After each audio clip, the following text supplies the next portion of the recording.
Hey everybody, and welcome to the podcast. It's dedicated to making you a faster cyclist, the Ask a Cycling Coach podcast, presented by Trainer Road. I'm Coach Jonathan Lee with our head coach, Chad Zimmerman. Hi, everyone. Our CEO, Nate Pearson. Hello. And once again, back with us, Amber Pierce. How you doing? Hello, I'm doing great. Thanks. Awesome. For those that didn't listen to the previous episode 193, you joined us. We talked on a whole bunch of issues with pro racing, because you are a Cannondale pro athlete, and then with Mavic and a bunch of other brands as well. But we also talked about women-specific issues that all three of us here have absolutely no idea about in terms of personal experience, right? But people loved the episode. It was awesome. Thanks, everyone. Yeah, we're excited to have you back. You were also super active in our forum. For this. People had some amazing questions, so thanks for that, you guys. Yeah. That was really fun. Really, if there was no questions, this would be a horrible podcast. Yes. We just talk about, like, I don't know. Ski trips? Yeah, considering the title. Yeah, considering the title of the podcast, it would be bad if we. It'd probably just be me asking you two questions the whole time. Yeah, actually, yeah, that sounds about right. Yeah. So thank you for the questions. Of course. How do I submit a question, Jonathan? You can do so at trainerroad.com/podcast. Way to go, Nate. Vibes on that one. Trainerroad.com/podcast. That's the best spot to submit those questions. I'm actually the one that combs through all of them. We get like hundreds per week, but please continue to support or to submit them. We love that. And ask your most vexing questions. If there's something you haven't been able to solve on the bike, if there's something that you haven't been able to figure out in terms of performance, anything like that. I like even simple questions, because sometimes simple questions you can get like super... A lot of mileage. Yeah, a lot of mileage. Yeah, like the more... complexity is not directly tied into a question being very good. The value of it, yeah, absolutely. But please submit them, and you can do so there. You can also join us on the forum.trainerroad.com. And like we mentioned, Amber she's probably got like carpal tunnel from answering all those questions this week that were in there. But you can actually join in, and you can check out all the different things that we're going to talk about the day before the podcast, which is pretty cool. And you can see all the discussion that's going on with different people in the forum.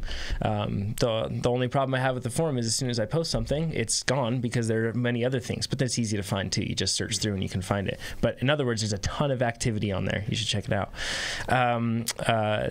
So I guess let's cut straight into things. First thing, we said last week there were two things that we weren't going to talk about last week, but did happen. The first thing is, Nate, you won a mountain bike race. Sort of. What? No, let's quit with this sort of stuff. Nate won the expert. Own it. Third, which class? Yeah, exactly. It was there's a like novice, sport, and expert. I raced expert, and I won 30 to 39. But there were like analogous to Cat 1. Stop. There's a end of sentence, exactly. This is a great and I want to cover this because it's super tempting for us always to, once we have some sort of success, downplay the importance of it. Exactly. Yeah. And I don't think that it's healthy. It's a nasty habit. I think that instead own it.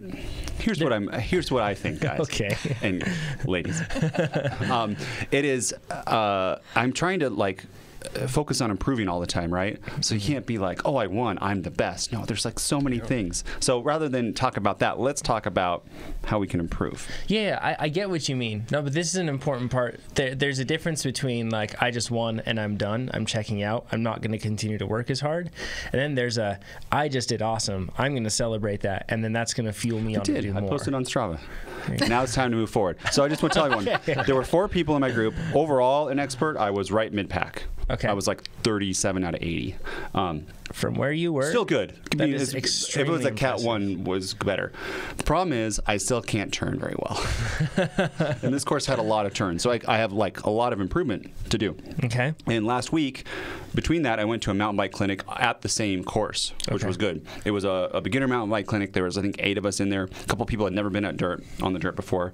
And the first part was all the things we've covered before with like weighting and stuff like that.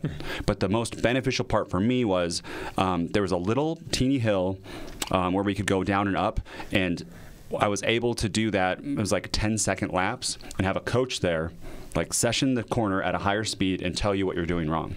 That was amazing for me. And that's I wish the whole like 3 hours was just me doing that, right? And then we took it on the trails, and I got to follow another coach.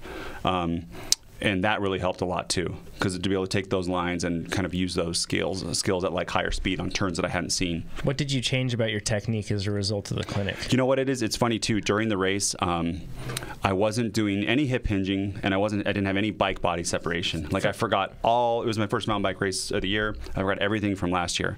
For people that want to know what hip hinging is or anything else, you can check out. We did a full video and podcast on this with Lee McCormick from Lee Likes Bikes. It's how to be a faster mountain biker on YouTube, or just look for the episode with Lee McCormick.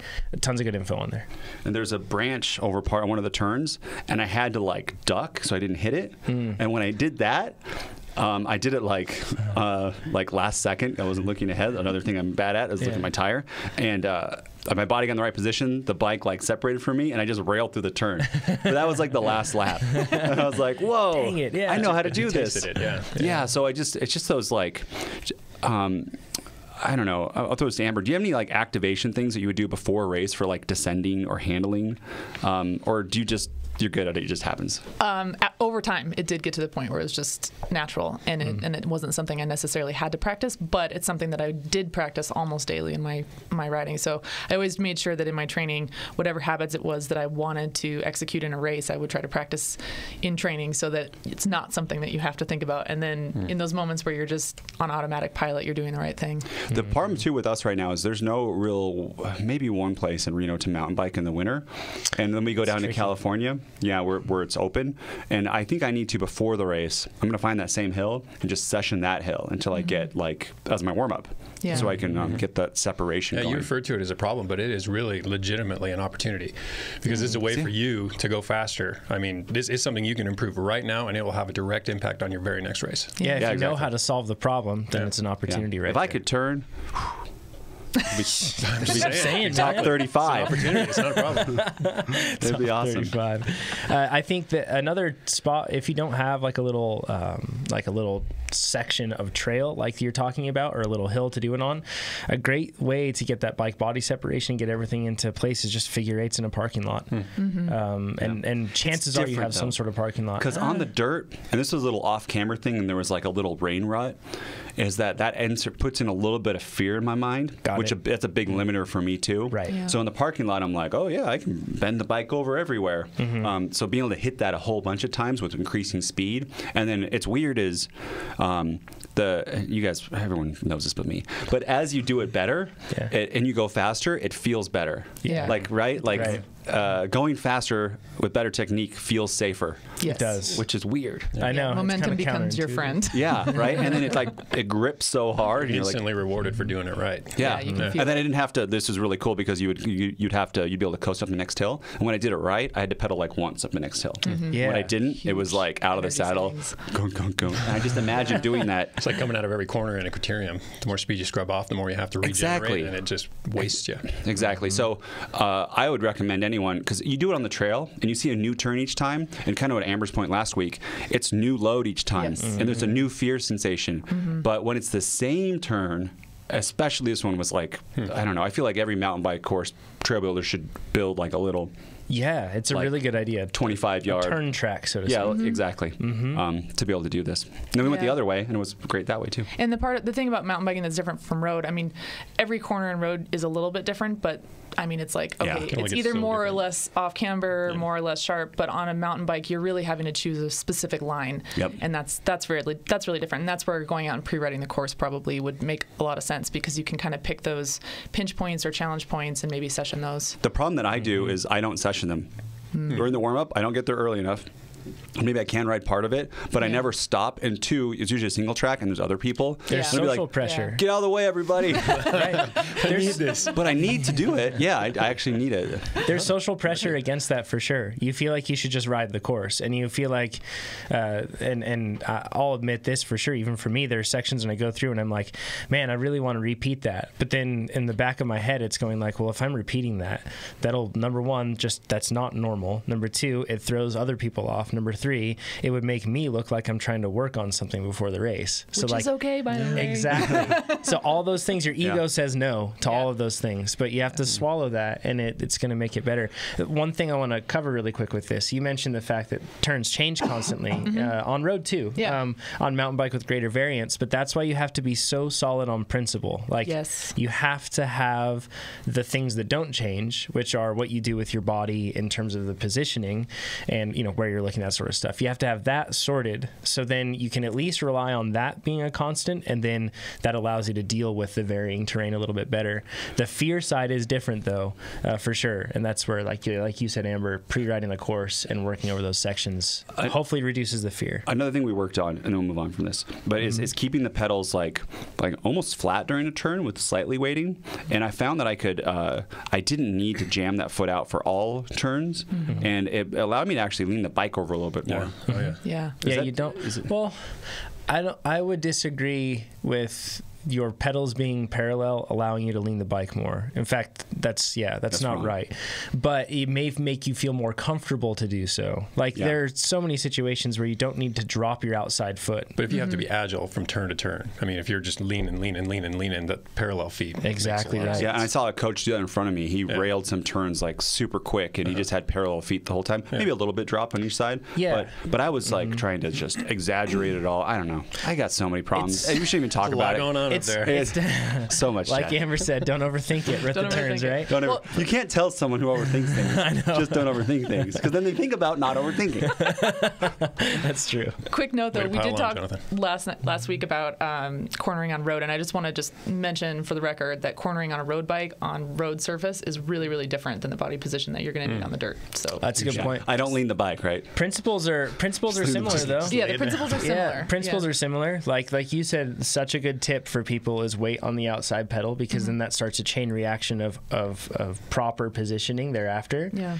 And then keeping your chest low on the road is super important if you're like trying to hold front end traction. And on dirt, like you said, Nate, the branch kind of helped you. I totally in my mind just saw like bike instructors or like guys that are doing clinics like using a limbo rod for people on a turn or something. That could be good. That would be smart. That's interesting. But that do you ever intentionally weight your inside hand when you're weighting your outside foot? Once in a while I do. Yeah, but generally speaking, it does come pretty naturally. Like even if, and again, this comes from doing this over and over and over for years and years and years. But if you don't want to overthink it, just wait on the outside leg. Sure. And then it'll happen. Oftentimes you'll end up counter steering just naturally because your body will want to do that. Like we talked about last week, like when you start to think about pushing on that other hand, in many cases it's too bad. And that was just the drill that resonated with me, is weight on the outside foot, weight on the inside hand. And those two things kind of balanced each other out. It was two things to think about, but they worked so well together. It felt like one. Yeah. And that helped me improve it actually my helps turning. me too. I feel like the bike actually starts to lean over more when I do that. Yeah. I'm going to rant on one thing on that really quick. Okay. There was a bike clinic pretty early on in my road racing days, and somebody was going through a turn, and then the guy said, now put your hand on the inside, or put your weight on the inside hand. And he went through a turn and he did it just fine. And he was like, now you're counter steering. And I was like, that's some bull right there. He was already counter steering. He just didn't realize it. Because I challenge you to go through a turn with your weight on the outside leg and then put your pressure on the outside hand and see what happens. You won't turn. Like, it just doesn't turn then. It will feel so wrong. You won't, your bike will stand up and you'll go straight. So but if you put, I think, more attention on the leg than the hand, you're going to be more stable. Because anytime you're worried about putting pressure, strength, strain, anything into your hands and arms, it tightens you up on the bike. You end up not reacting as well to things. So yeah, it's more important to be supple. Yes, exactly right. Yeah. Then Chad, we said that we weren't going to talk about it last week, but this week we are. Yeah. Our ski trip. Yeah. And we're going to have actionable takeaways in terms of what we learned from this, and then what other people can for cross training. It's just a good demonstration of cross training, something that we use to build our aerobic conditioning that didn't involve a bicycle. Yeah. So we went to. This is awesome, and now they're doing it for mountain bikes, little by little. But the whole interior of BC has this lodge network, basically, and like there's these cabins that you can go to, and you can ski at these cabins for a while, for like a week or something like that. And they're now opening it up to mountain biking. Some of them are, which could be interesting. You like heli bike basically, or you could pedal around, which heli biking sounds like, whoa, that's like some next level first world stuff. But I think you should have to earn it personally. Agreed. We can talk about that later. So we went to one Powder Creek Lodge where we were just touring all week.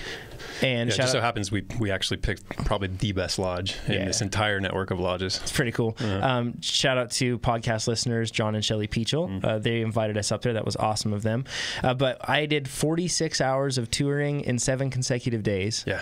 All at or above 7,000 feet. And so we're basically moving the whole time. Yes. So I challenge you to go out and do 46 hours of riding in 7 days and not just get so bored you want to end it. I mean, it's actually really engaging. It doesn't seem like it. It seems like, it's just the sort of work that you'd do if you were riding level 2 or riding an endurance wattage down the road for hours and hours at a time. But man, it's just so much more engaging. There's so much more going on, so much more to see. It's just a whole different perception experience. Yeah, we've covered this before. Backcountry skiing, you put skins on the bottom of your skis and you free your heels, and then you can walk up the mountain, basically. And the beauty of that is it so closely emulates the pedal stroke, the cycling pedal stroke. There's so much of the same joint actions and the same muscles doing the same movement patterns that, they're not identical, but there's so much carryover, so much overlap that it translates really nicely. Yep. You get to the top, lock in your heels, take off your skins, and you have a really fun descent back down.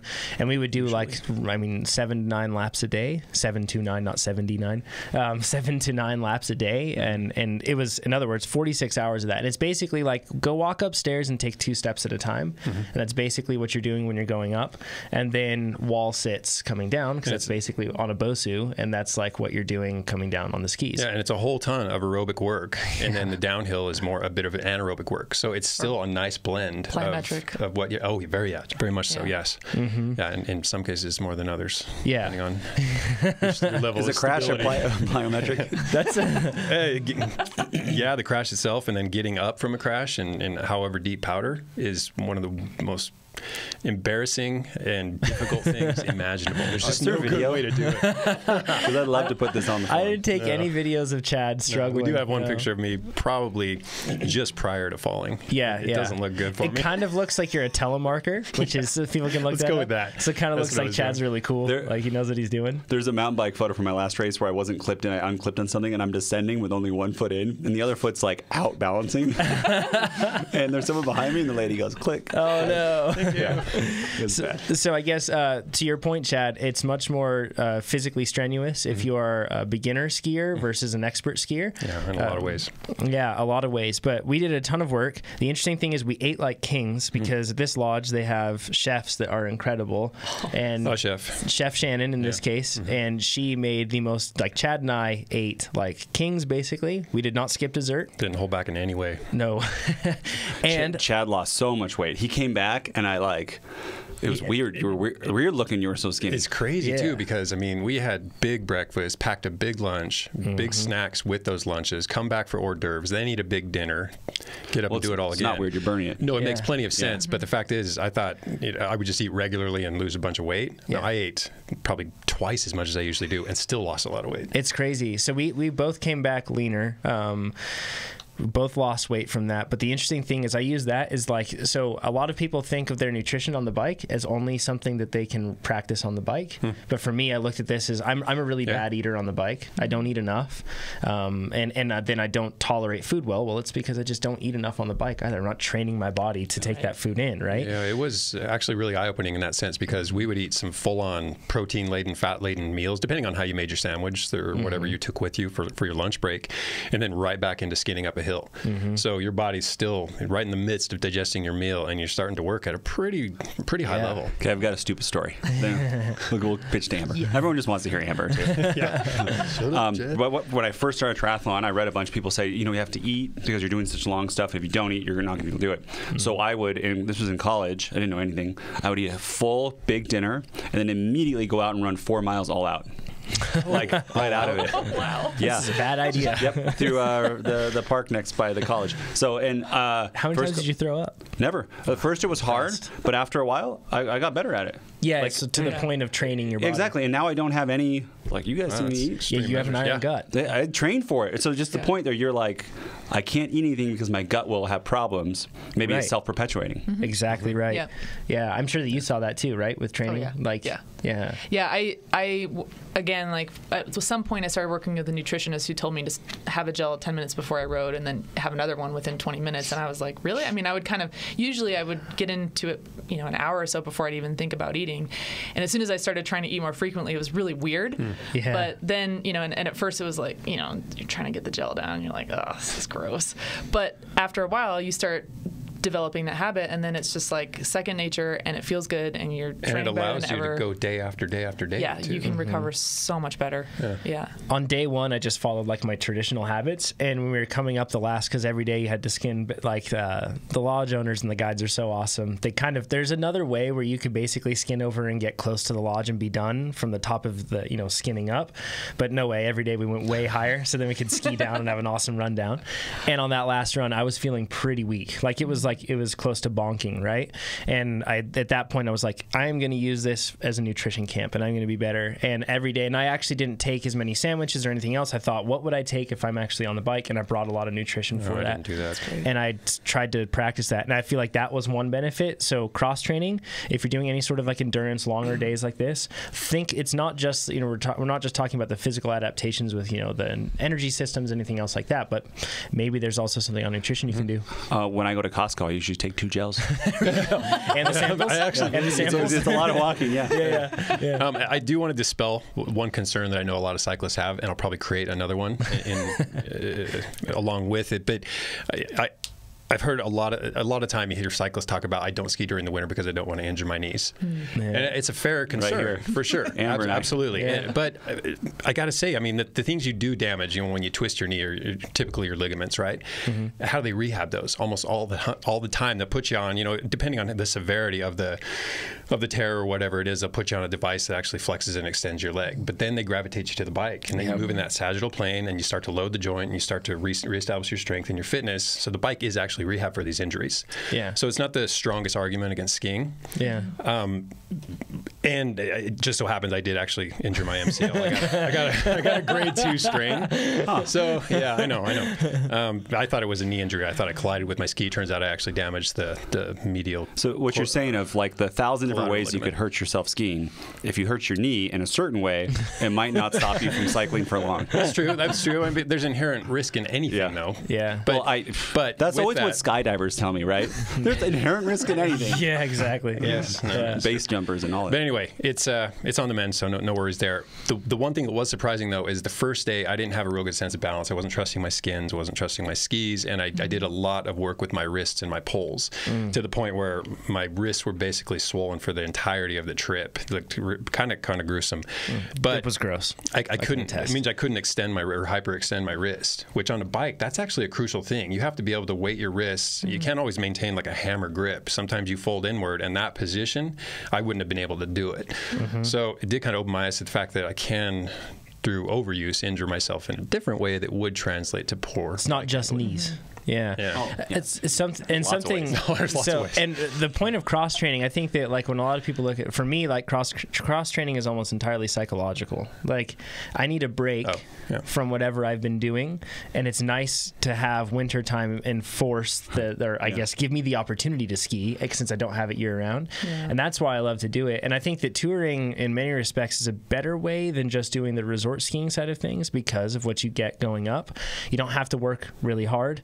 But it was like a really good training camp in a lot of ways, especially for Chad and I, because relatively speaking, we were pretty low. I had a good ramp of training coming in, and then a month and a half, 2 months beforehand, I got really sick, and I was sick for like Chad's a month. The lowest he's ever been. I'm back on the bike. Yeah, the lowest literally in 20 years. Well, 18 years. Close enough. So if we were crazy, like fit, right? Like our aerobic system was way topped off, I doubt we would have seen a bump. And in fact, I bet we would have gotten a bit slower from taking a week of just focusing on this. Perhaps. I mean, really, if we're just looking at it in terms of FTP increase, something like this isn't going to nudge your FTP up unless you're coming from a pretty deconditioned state. If you're already reasonably fit, your FTP is not going to go anywhere. Maybe it does decline slightly, but your aerobic fitness grows. Yes. So that aerobic base upon which everything else is built later on is wider. So it's favorable for sure. Yeah, it's kind of like I didn't get any slower. Amber, how quickly after swimming for many years, how quickly did you get faster in cycling? Really, really fast. Right? Yeah. But it wasn't day one, right? You didn't come out with a 300 watt FTP. No, because there's a lot of skill involved and you're learning a lot. It's very different from being in the water. Number one, you're dealing with gravity. That was new. No, but I think that cross training, like you said, it's really important mentally. It's like a mental break, but also I think it's really important for injury prevention because cycling, you're working in one plane. Your knees and hips are moving in one plane. It's almost entirely aerobic. Well, anaerobic VO2. It's very endurance oriented, but it's not necessarily going to be as plyometric as something like skiing. And those types of movements, especially when you're doing external hip rotation, like you are in stabilizing when you're skiing, those things are super important just for maintaining an overall general sense of athleticism. I mean, it's really, really easy to specialize, but the more you specialize, the more at risk you are for those overuse injuries. And so taking time off in the winter to do things like lift weights, go skiing, you're working on bone density, you're working on stabilization, injury prevention, general health, those things are super important. So what did you do? Couldn't agree more. In the off season? I did a lot of weightlifting and I did a lot of hiking. I'm a really terrible runner. I think we covered that last time. But I would do this kind of fun thing where I would go out and I'd hit the trails and I would run uphill but then walk downhill. So I wasn't stressing my knees too much on the downhill, but I was kind of doing intervals, and I was just going according to the terrain, so I wasn't looking at my watch, and I didn't care how long I was out there. So it was completely stepping away from the numbers, and it was, being outside in a totally different environment than what I would normally do. And hiking, you're stabilizing and having to pick your line in a different way than you would on the bike. It's really good. Yeah. Hiking is really, really good for that sort of thing. I mean, I've had so many problems with stabilization in my hips and legs and everything else. And this is something that even I noticed from touring up there at Powder Creek Lodge was like, by the end of the week, so you utilize, especially when you're touring, because you have a ski that's flat, right? And then it's on a surface when you're skinning up that is, well, sometimes flat, sometimes off camber, but you're basically, your leg is kind of forced into a specific position, but you use totally different muscles. Like I used way more VMO than I do naturally on the bike, which is bad. I need to use more. But it kind of forced me into those movement patterns, more glute, more VMO. And that's like my weakness, right? Where I don't use those enough. When I got back on the bike afterward, it took way less manual focus, so to speak, to control all of that. It was just happening much better. So there's that's like, for me, the benefits was nutrition, increasing aerobic, conditioning because it was low coming in. And then the other thing was more stability because it was using different muscle groups, like you said. Yeah. So it was awesome. It was like, I've just chalked it up to a dream because I went skiing this weekend and it was terrible compared to that. And it's ruined skiing for me. Single best vacation of my life. It was incredible. Yeah. So anyways, but once again, thanks to John and Shelly Peachel. That was awesome. And if you guys do have questions about it, you should check it out. Powder Creek Lodge is so cool. It was amazing. And a bunch of cyclists. We were with brilliant doctors and cyclists up there. Yeah, we're actually going back next year. Ooh, you did it. Just set that up last night. You were one of the ones. I saw that email come through. Cool. Okay. We're going to get questions? No questions. Someday. Yeah. We're first going to talk about what's going on this weekend. So, and we're going to have some actionable takeaways from this, but we want to build some suspense. It'll be interesting to see. The first crit of the season for us is this weekend. Ooh. Yeah, it's going to be fun. You're not going to be around to race it, right? You're not going to come down? Shoot. That would be fun. So first of all, Nate, you're a Cat 4. I got upgraded. Congratulations. I'd insert claps if this was like a radio show right now. Claps and cheers. You're going to do 3 races? Yeah. In one day? So, Amber, question. Have you ever done multiple races? Like the pro field, do you do multiple races in a day? How do you handle it? Like, I think, 2.5 hours apart? This is super maybe common. Sometimes it's like an hour apart. How did you handle it? This is very common, by the way, for criterium racing. If people don't know, because criterium racing is largely U.S. based, but you have these races aren't particularly long, so people aim to do multiple races. 30 to an hour. 30 short races with overlapping categories, so you have the opportunity to double up, triple up in some cases. Yep. Process goals. Process goals are huge. Okay, win each one. I'm not really sure. I think be the first one across the line. Definition of an outcome goal. No, just be across the line first. I mean, if you're going for upgrade points, then sure, go for the best result you can in every single race, or pick one that you want to prioritize over the others, and then use the other 2 to work on specific things that maybe you're struggling with. Like maybe pick one to work on drafting and see how low your average power can be for the entire course. That would be pretty cool. That'd be a fun challenge. Awesome. That's actually a good idea. We did exactly that. So when I raced on the Clover team back in 2008, 2009, we would do the Masters 1, 2, 3, and then the P1-2 was directly after. So we would actually pin our numbers on top of one another so that you would line up for the second race, pull off the Masters 1, 2, 3 number, boom, you're rolling. But we would race the Masters 1, 2, 3 race with the intention of doing well. So we'd strategize, we'd beat ourselves up, we'd try for high finishes, high points, premium prizes, etc. And then we would race the P1-2 race with no other goal than to just survive it. Just sit in and basically motor pace. Yeah, it's great. Yeah. And the reason it's fun to try to find your lowest average power in a race like that is it forces you to be super efficient. So you have to use the draft really well. You have to corner efficiently. So the less you break into the corner, the less you have to accelerate out of the corner. And all of those are really, really important skills when you actually want to win a race. So you can pick, one of those races and just, pick a certain thing in each race to focus on, I'd say, and make it like that. And adjust expectations, too, because if you're doing 3 crits in a day, by the last one, you're going to be pretty tired. So. I might not do the last one. So it's going to be, my first race is a 4. It's all 4s, so that's probably the one that I should go against or try the hardest in. And the reason that you're saying that is because, I guess, why are you saying that? Do you think you'll have the best chance at placing well, or is it because you'll have more people that you can get points from by beating? Both, because the next one is a 35 plus 1, 2, 3, 4. So I'll be going against Cat 1 35 plus racers who don't slow down at 35. Like, they're fast, right? No. So when they're starting to get that's actually a really good one where I should, on that one, try to be efficient. Yeah. Because they take the corners fast and efficiently, and if I could get good at that, that would really help me be a better rider. But something to keep in mind, if you beat a 1, 2, or 3, or a 4, you get points. Yeah. So you're saying I should win them all. So there's more. There might be more people that you could get points from. Are you clear on what goals you're going to apply or pursue with each of those races? Are you still we're just talking about it right at this moment. We're formulating that plan right now. Yeah. Okay. But the point is, you have to finish at the front of the race to get points at all, to get any points, right? If you don't finish within, if it's a really big field, you can get points in a criterium, I think up to 10th. Is it 10th? And it's not deep. Not very deep. No. Road races, you can get more points a little bit deeper. So even though this is a thing for folks to weigh, even though you have more people that you could potentially get points from, if you really have no chance at finishing in the top 10, then it's a good idea to probably prioritize the results. That's where you want to prioritize. Yeah, I have a better chance at being top 10 in only Cat 4 than in a 1, 2, 3, 4 race. Right, exactly. Obviously, right? So do you know the size of each of these fields? No, I'm just looking at past years, probably around 50. Okay, because one of my suggestions is that in one of these, ideally the one with the most riders in it, is for you to try to stay positioned within like top 10, 12, maybe 15 riders. And that's to spend the race targeting that alone. Yeah, and that's a big part of being efficient. So you guys have probably talked about the accordion effect and the crits. Like the further back you are, the more you're gonna have to break in each turn, the more power you're gonna have to put down to come out of the course, turn. especially. And you don't want to be at the very front of the race either, because that means you're gonna have to follow all the attacks. Yeah. But if you're right in that kind of top 10 area, and learning to float there is that's huge. It's a really, really good thing to work on. So, we've done some great videos with the Cliff Bar team, with a handful of some local races too that were really fun, some criteriums, and we actually have up on YouTube, you can look up, we have race analysis series with that. We're going to be recording our races this weekend as well, so we'll have GoPros on there. Aerodynamics be darned, we're still going to put those GoPros on there. Such a penalty. I know, it's rough. Such an arrow penalty. Yeah, it's like 3 watts, 4 watts. You wax your chain, so it balances out. It's legit. Yeah.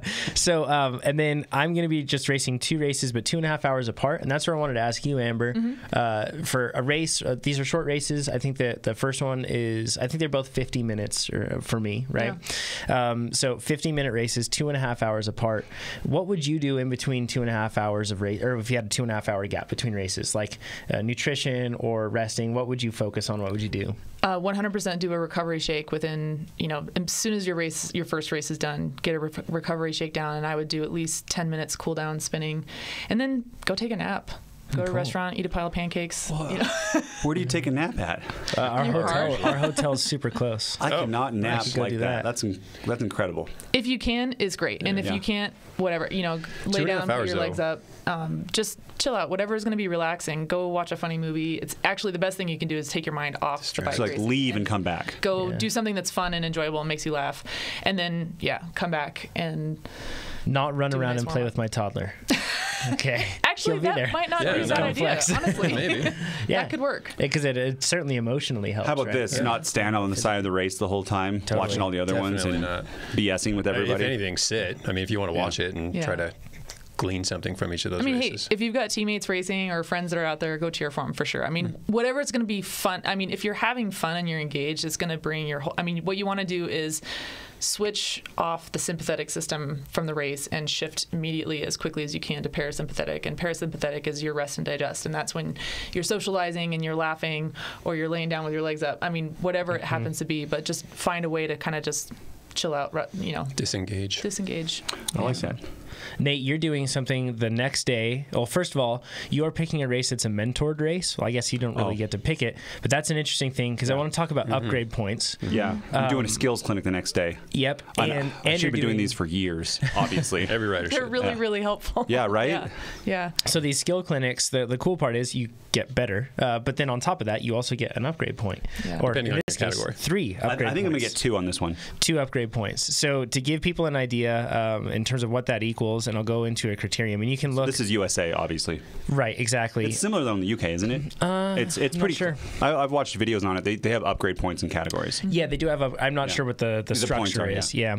But if you are curious about how upgrades work for the US, you can go to blog.trainerroad.com. We have something from Cat 5 to Cat 1, how road upgrades work. So if you are in, that would be like out of a 5 to 10 person group, getting 2 points would be like getting second place in that race. So that's what you get for going to this clinic, which is pretty cool.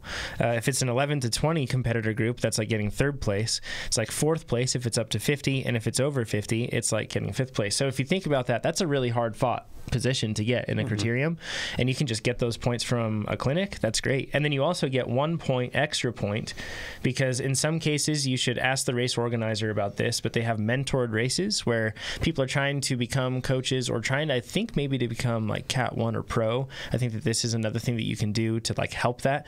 But you can mentor a race if you're a faster racer, and then if everybody that does that race then thereafter comes and circles around afterward, and you tell them what you saw that was going right or wrong, then all of those people get an extra upgrade point.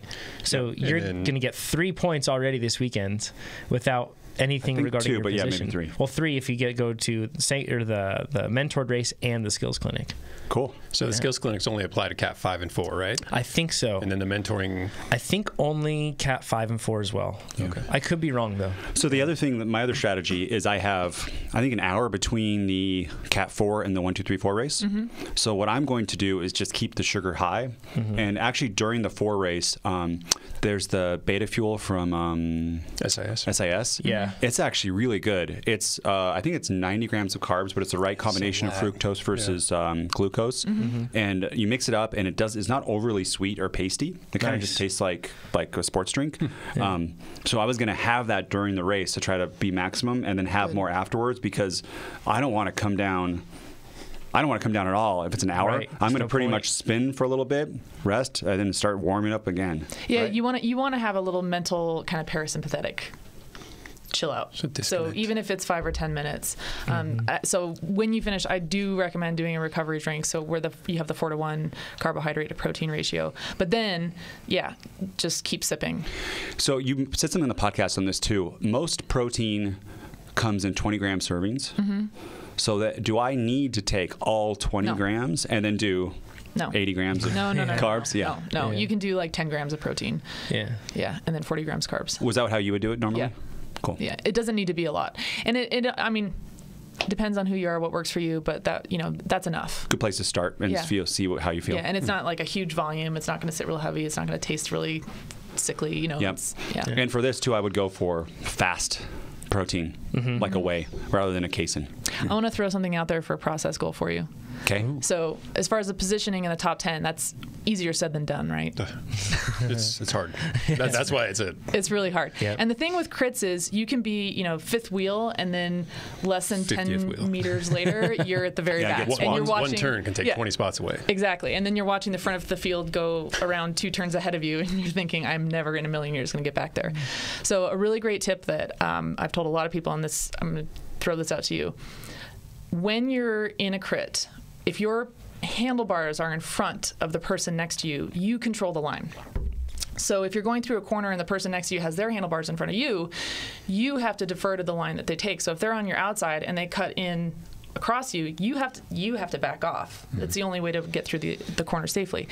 So when your handlebars are in front, though, and you control the line, like, you can be the one that actually gains position through the corner.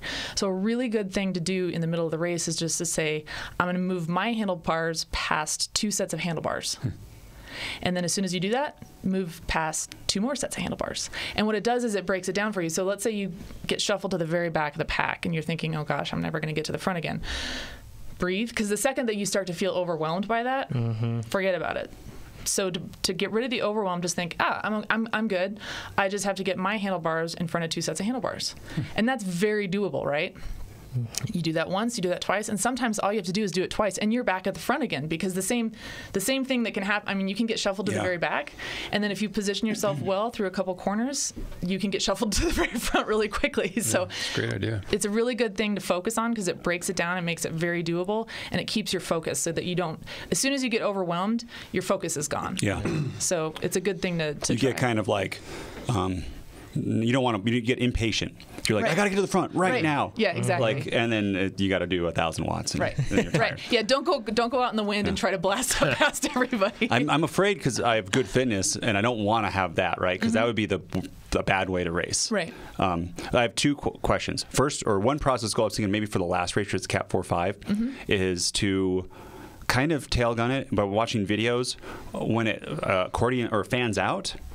Roll through strong and go off the front. So maybe go through at 400 watts, let the field come back up, and then keep doing that practice. Because Pete does here locally, and I see a lot of. If you can, do you think you can thread through a field that well, or are you talking about going around it? It's a big road. Like the videos that I'm watching, there's room to. But we've talked about how Cat 4.5 doesn't really string out, and it's usually just a mass of riders riding side by side. So I've probably watched, I don't know, 10 different race videos on this, and. Each one 4 times. That's all I mean, I just. So what would be the objective with that, though? That's my question. What are you trying to learn with that? What I want to do is when the field slows down, that's a good time to just roll through and keep going. And get used to doing that rather than being like, sit up. What's your goal, though? To win the race? No, I don't know to win the race. Just practice that. Okay. Just practice that one thing. Yeah. Even going by people, like as Chad said, if I go, maybe it's in the gutter, going by people when I'm going 27 and they're going 23. Yeah, can I do that? Speed conservation. Yep, exactly. Now are you talking about rolling through or attacking? Rolling through at 400 watts or so, not really attacking, but just enough where my momentum's going and I'm off the front, and then I probably won't attack after that, or we'll see what happens. It's going to be tempting. Yeah. You get out front of a field. It's really hard to just turn it off, but yeah. Yeah, I don't. You don't like that? No, I don't. That's a big. Just flat out, I don't. No, I think it's a viable race strategy. Exactly right. It's a tactic that absolutely can work, but unless there's a bigger thing at play. I mean, the reason Pete does that isn't because he's like, I just want to carry momentum because carrying momentum makes me happy. Yeah, but he's doing that Pete's because done enough times to know how to do it. Nate's trying to learn how to do it. Exactly. Yeah. So, are you saying I should wait until I actually win to try it? No. I'm not saying no. That's cart before the horse right there. But so when should I try it? Well, I don't know. I mean, I think this is a great time. You got 3 races. Sure. I mean, consider one of them throwaway. I don't even think it's throwaway. I mean, it could work. It could push you up there with just that one time, and you feel good, and you're in front of people, and you got a gap, and no one's chasing. Yeah. There's a great opportunity. The worst part is I know racers in the field will be listening to this, so I'm doing none of this stuff, guys. I would just in my mind, I would just align that specific process goal that you're going to try to perfect or figure out. I would align that with some sort of outcome goal rather than just I want to get good at it. That's my opinion. So, yeah. Question for you, Amber. Yes. In racing, do you guys have I've heard it before. Slamming the door on people in a turn or shutting the door? Yep. Can you describe what that is? Yeah. So we were just saying that when somebody's handlebar is in front of yours, that they're controlling the line. So if you're coming up on, let's say, a right-hand turn, and you're on the very inside of that turn, so somebody's on the outside and they're on the left, if their handlebars are in front of you as you're coming into the turn, and they take the turn really, really tight in a way that doesn't give you room to go through the turn at the same time, that's called shutting the door, because they're essentially putting their body in front of you like this if you're watching, and it kind of makes a T, and if you were to keep going and not back off, you would probably end up T-boning them. So it forces you to have to back off. And that can happen when road narrows too. Right. Yeah. And it's not a very nice thing to do. I mean, generally speaking, a good kind of thing to keep in your head when you're in a crit or any group ride situation when you're going through a corner is follow the fishies. That's what I always tell myself. It's like it's like you're in a school of fish and you're all moving through the corner together. So, I mean, you want to keep a relatively consistent line so that you're not putting anybody at risk. Yeah. That said, it does happen. And people do it and don't realize that they're doing it either. It's just, it's not something you want to necessarily do on purpose, just kind of be aware of who's around you. But that's what I bring it up because I think in Cat 4, probably even Cat 3, people will try to fight you if you do that because they say you're not holding the line. But then I know with Cliff Bar and other watching analysis videos, last lap P12 race, the teammate, the gloves are off. If the teammate doesn't do that, somebody comes up on the inside. Like if you don't shut the door on somebody. I want to make a really strong clarification here, though, because there are things that the pros do that are very, very aggressive, but there's a huge difference between doing that in a pro 1-2 field and doing that in a 4-5 field. And I've personally seen so one of my pet peeves is in interviews with people who race in Europe, including me, you talk about, there's a lot of bumping and a lot of contact. Well, the truth is we try really hard to avoid that, even at the pro level. And sometimes it does become necessary, but in those moments where it is necessary, the people involved in that contact situation are really, really, really skilled. And so they're not necessarily putting each other at risk. It's a risky situation anytime you come into contact with another rider, but it's something that you want to avoid if you can. But then people hear these interviews and they're like, the European riders are super aggressive and they're bumping. And then they get into a local race and they start bumping. And I was in a local race once and we had 12 people in the field. It was not a critical time in the race. It was sort of lining out. So I wanted a wheel and I started coming on the wheel and the girl threw her elbow into me, which, let's be honest, she was a lot smaller than me because most people in the field are. It was... Internally, I was kind of giggling about it, like, that's really cute. It's not going to do much. It's not going to work. But on the other hand, I was really concerned about that because I thought if she's willing to do that to me, and it was a 1, 2, 3, 4 race. So I'm thinking, you do that with somebody who doesn't know what they're doing, who's not as stable or skilled on the bike, and you could cause some serious problems. It's just totally a dirty unnecessarily. tactic. It's a dirty tactic, period. But at the higher level, you can get away with doing it without taking the field down. Right. Yeah. So don't do that. Well said, Chad. Unless you're the P12 race going for the win. I've had my bars hooked one time. That is the most helpless feeling ever. It's horrible. Someone I broke my pelvis. Gets their bars into your bars and moves your front wheel over at high speed, typically. And when you're a taller rider, you're at risk of that because there's all these tiny people that can come up. Yeah, for sure. Because they're not at the same height. That's if everyone was at the same height. Don't worry about it. Don't worry about it. Not something to think about. I stayed away from that guy for the rest of the race. Don't overthink it. Can I throw in one thing on this really quick? So growing up racing, a hockey player and racing motocross, like contact was very much a part of everything that we did. And I had to learn pretty young at a young age to let go of the frustration, the anxiety, or anything else that I would feel if somebody else was being overly aggressive. And I think that if you find yourself in a race scenario where somebody is throwing elbows needlessly, or whenever anybody slams the door like that, or closes the door down or basically shuts my line out, whenever they do that in a race, the last thing I do is get upset. Right. Because just avoid that person's wheel. Exactly. At that point, you've marked that person as a person that will do that, and you'll have to deal with it appropriately.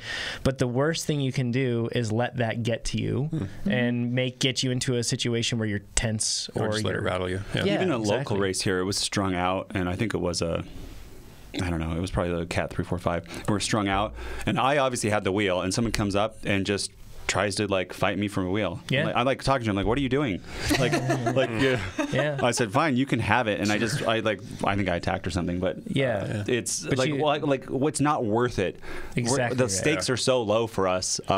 Yes. In the pro, it's different. You're trying to make money, but the stakes are so low. And getting a broken pelvis, even in the professional ranks, respect is the bottom line. Respecting your competitors. And Brad Huff actually had a really, really great quote about this in one of his interviews after he won the national championships. And he was talking about those final few corners. And he said, and I'm not going to get the quote exactly right, sorry, Brad, but it's really... okay. It's a really great quote. He said, I realized that we had to, in order for any of us to have a chance, we had to be respectful and keep each other safe. So even though it was coming down to 3 of them and it was the national championships, in the back of his mind, what was in his mind in that moment was respect and safety. It wasn't just I'm going to take these guys to the ditch. Nobody wants to win like that. So learning, it's really important to learn the skills so that you can be aggressive and do so safely. And a really important component of this, and I'll throw this out here too because I think it's an important thing, is to stay safe in a crit. And things happen all the time. It's really intense. Not everybody, you know, no one's going to be looking over both shoulders before they come off their line to, you know, to come into a corner. Right. And when you're coming into a corner, people set up wide, you come in close on the apex, you exit wide. So there's naturally going to be a pinch point in that apex, and people are going to be coming up the inside, trying to get through faster, and people are coming in the outside. It gets a little bit crazy. The thing that you need to do to stay safe and be respectful and keep other people safe is just it's protecting your front wheel. It's protecting your front handlebars and your wheel. And the reason for that is your rear wheel doesn't pivot. There we go. So if somebody hits your rear wheel, whatever. I mean, you're solidly sitting on your saddle. It's not going to take you out. But if somebody hits your front wheel unexpectedly, it's going to twist, and then you're going to hit the deck. And so your front wheel is the most vulnerable part of you when you're in a race, and so are your handlebars, because your handlebars can knock your front wheel. So all you really need to be concerned about is making sure that your Brooke Miller, one of my former teammates, used to call it the box around your front wheel and your handlebars is what you need to be concerned about, and making sure that you're not putting that in a compromised position. So if you're overlapping wheels, do you have an exit at that moment? And if you don't, you might want to back out of that spot. And you know what? That's okay. I mean, we have it, you know, if you're not moving up, you're moving back. I'm sure everybody's heard that. But there's just a constant ebb and flow within the peloton. Totally. And so you want to be constantly finding a position that's safe for you and safe for the people around you. And you know, and the other thing about this too is if you keep yourself safe, chances are people around you are going to be safe too. Because if you're putting yourself in a compromised position where your wheels overlapped in a precarious situation, and that person comes across your front wheel and you crash, you know, everyone around you is going down. But if you don't do that, by keeping yourself safe, you're actually keeping everyone else around you safe. So in that same vein, trying to remain relaxed when it comes to those situations, I can't advocate more strongly contact drills, just bumping drills on the grass. And you got 3 races, but you do have time to kill too. It's not the worst idea to roll around on the grass for a little while and just bump shoulders with somebody and get a feel for I'll be your partner. How little consequence it actually carries if you stay relaxed. Yeah. I mean, you can handle some pretty hard shots if you stay relaxed. No, actually, the Cliff Bar guys said we were going to play tag at their thing and I'm sure fun, and those guys will just push me over. They're all pretty good. They're pretty big fellas. They'll like tag me aggressively. It's fun though. It's fun because I mean the consequence there is you fall over on the grass and you look like a fool for a minute. But it's something absolutely worthwhile to get. That's a good drill. Yeah. And don't you do that with your juniors? Sorry. Oh yeah. We actually do. They have to do team races. It's like the same concept of like putting like 2 legs in a potato sack from 2 different people, where they basically have to like ride but holding onto each other's shoulders, and they have to ride like from one point to another, or they have to keep contact the whole time with like head and shoulder when they go from one point to the next. And I just want to emphasize that the point of those drills is not so that you can bump people in the race. Right. The point of those drills is so that when you're in a race and you're in close proximity with other people, you feel confident in your own ability to manage if something were to go haywire.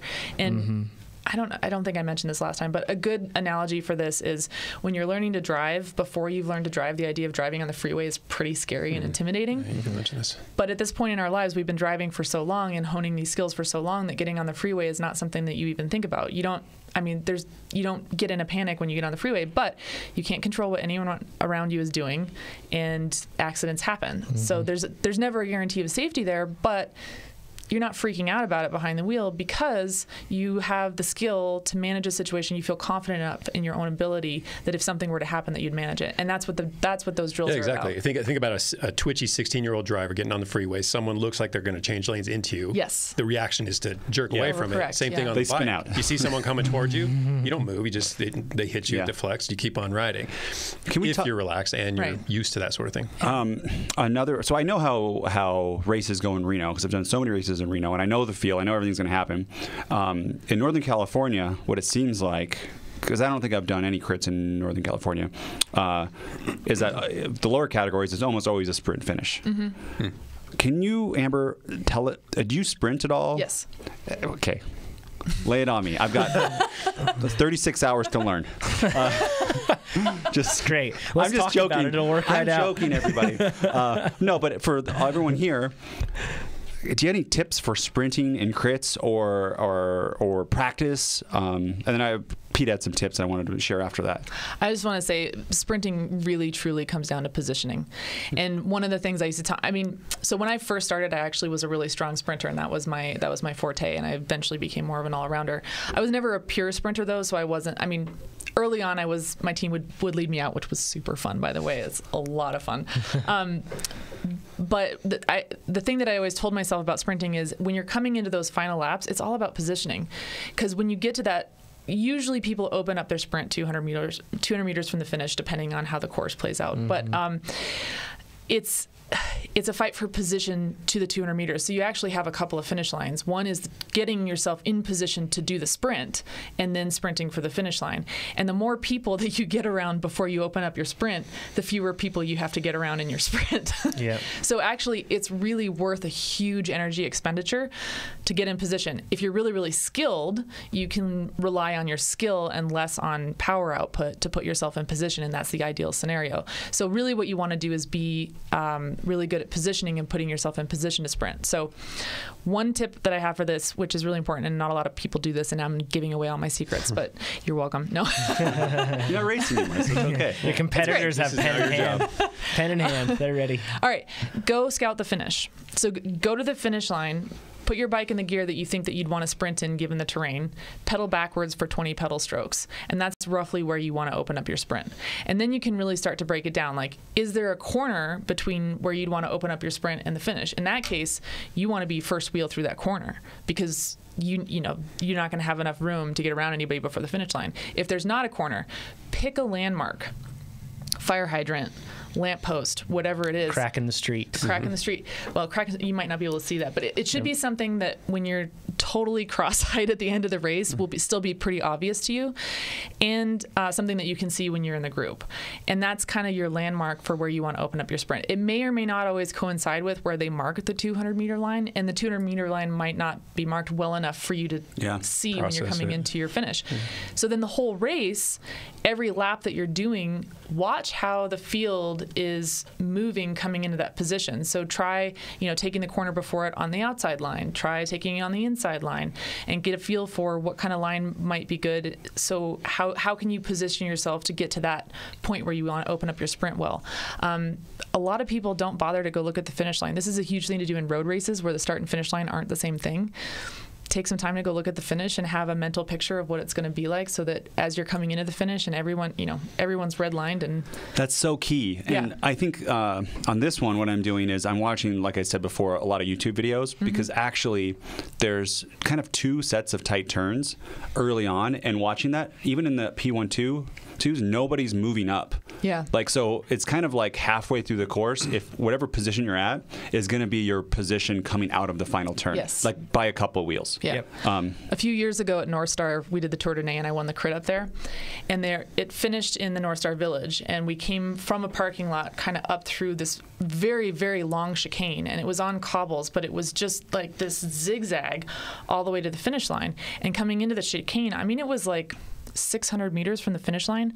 But looking at that, pre-riding it, I was like, no one is going to be able to make up position through this chicane. So the first person in the chicane, it doesn't matter how good of a sprinter you are, is going to be the person who crosses the line first. And I knew that, but it's so far from the 200-meter line that I don't think that a lot of people were thinking that way, because I attacked like berserk going into that chicane, and I came across the finish line with a huge gap, and I wasn't even all out sprinting for the finish. It was just a matter of positioning. I feel like Jonathan's going to be there on the side of the road with like a megaphone going, "Sprint, Nate!"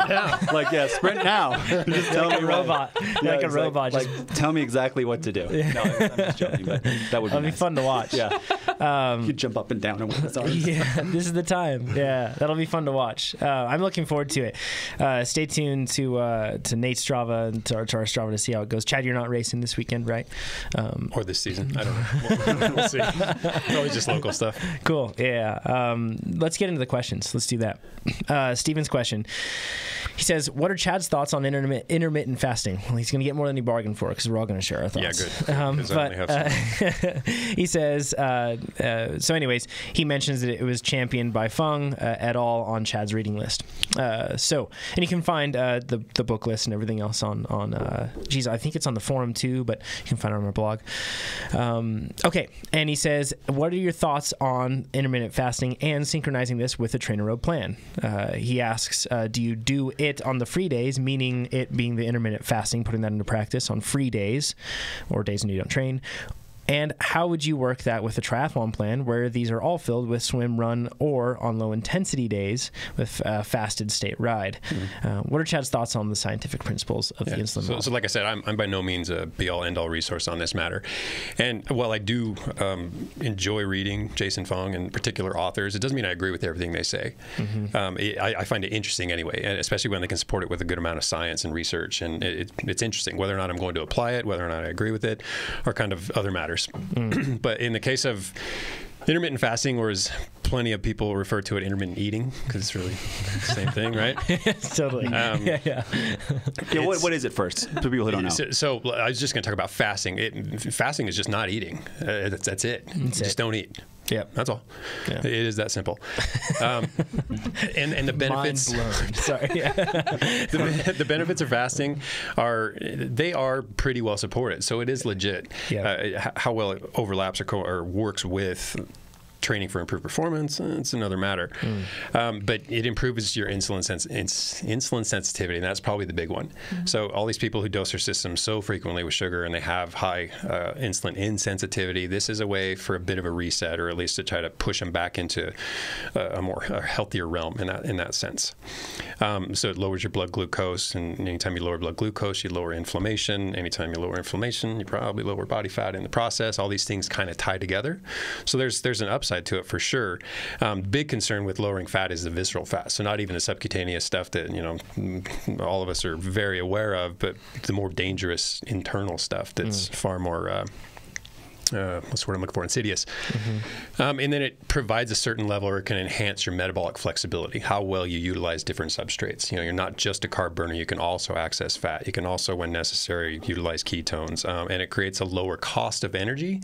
And in doing so, you become more efficient, less reactive oxygen species, so less oxidants, so that your antioxidant system can actually stay on top of retarding balancing that battle, as it were.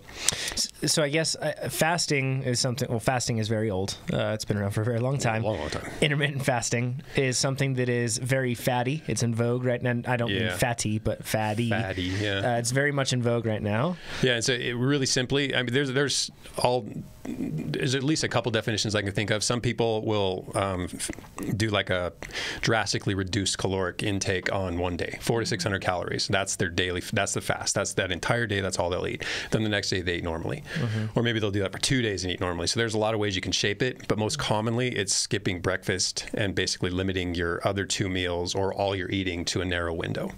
So if you eat dinner at 6 o'clock at night and then you skip breakfast and you don't eat till lunch, noon the next day, and then dinner at 6 again, you've effectively limited your eating to a 6-hour window, which means the other 18 hours or 16 hours, depending, whatever, is a fasted. You're in a fasted state.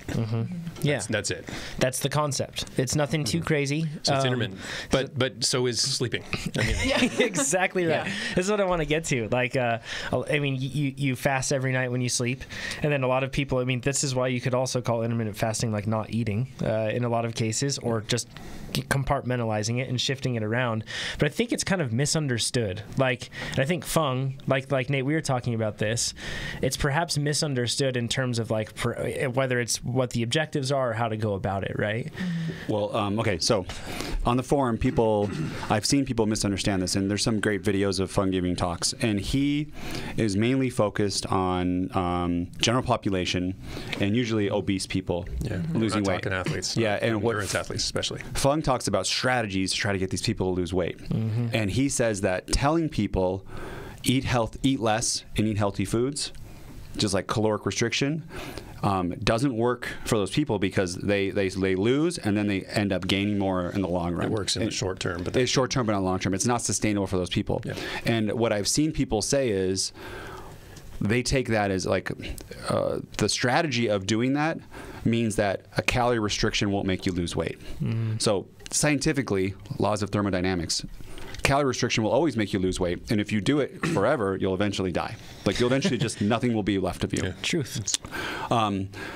And then, but Fung says that for some people in the population, getting them to eat less, like if they only have 5 hours to eat, they won't eat as much. Kind of handles itself. Yeah, exactly. Yeah. They can't eat as much, and it's caloric restriction, and they don't even recognize it for what it is. Yep, and it's easier for them to do. Therefore, they lose weight, and it's more sustainable long term. And the other benefits Chad talked about.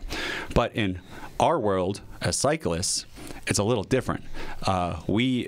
I think just in general, anyone listening to this podcast, you are more disciplined than like 99% of the people out there. Yeah, that's go to Walmart.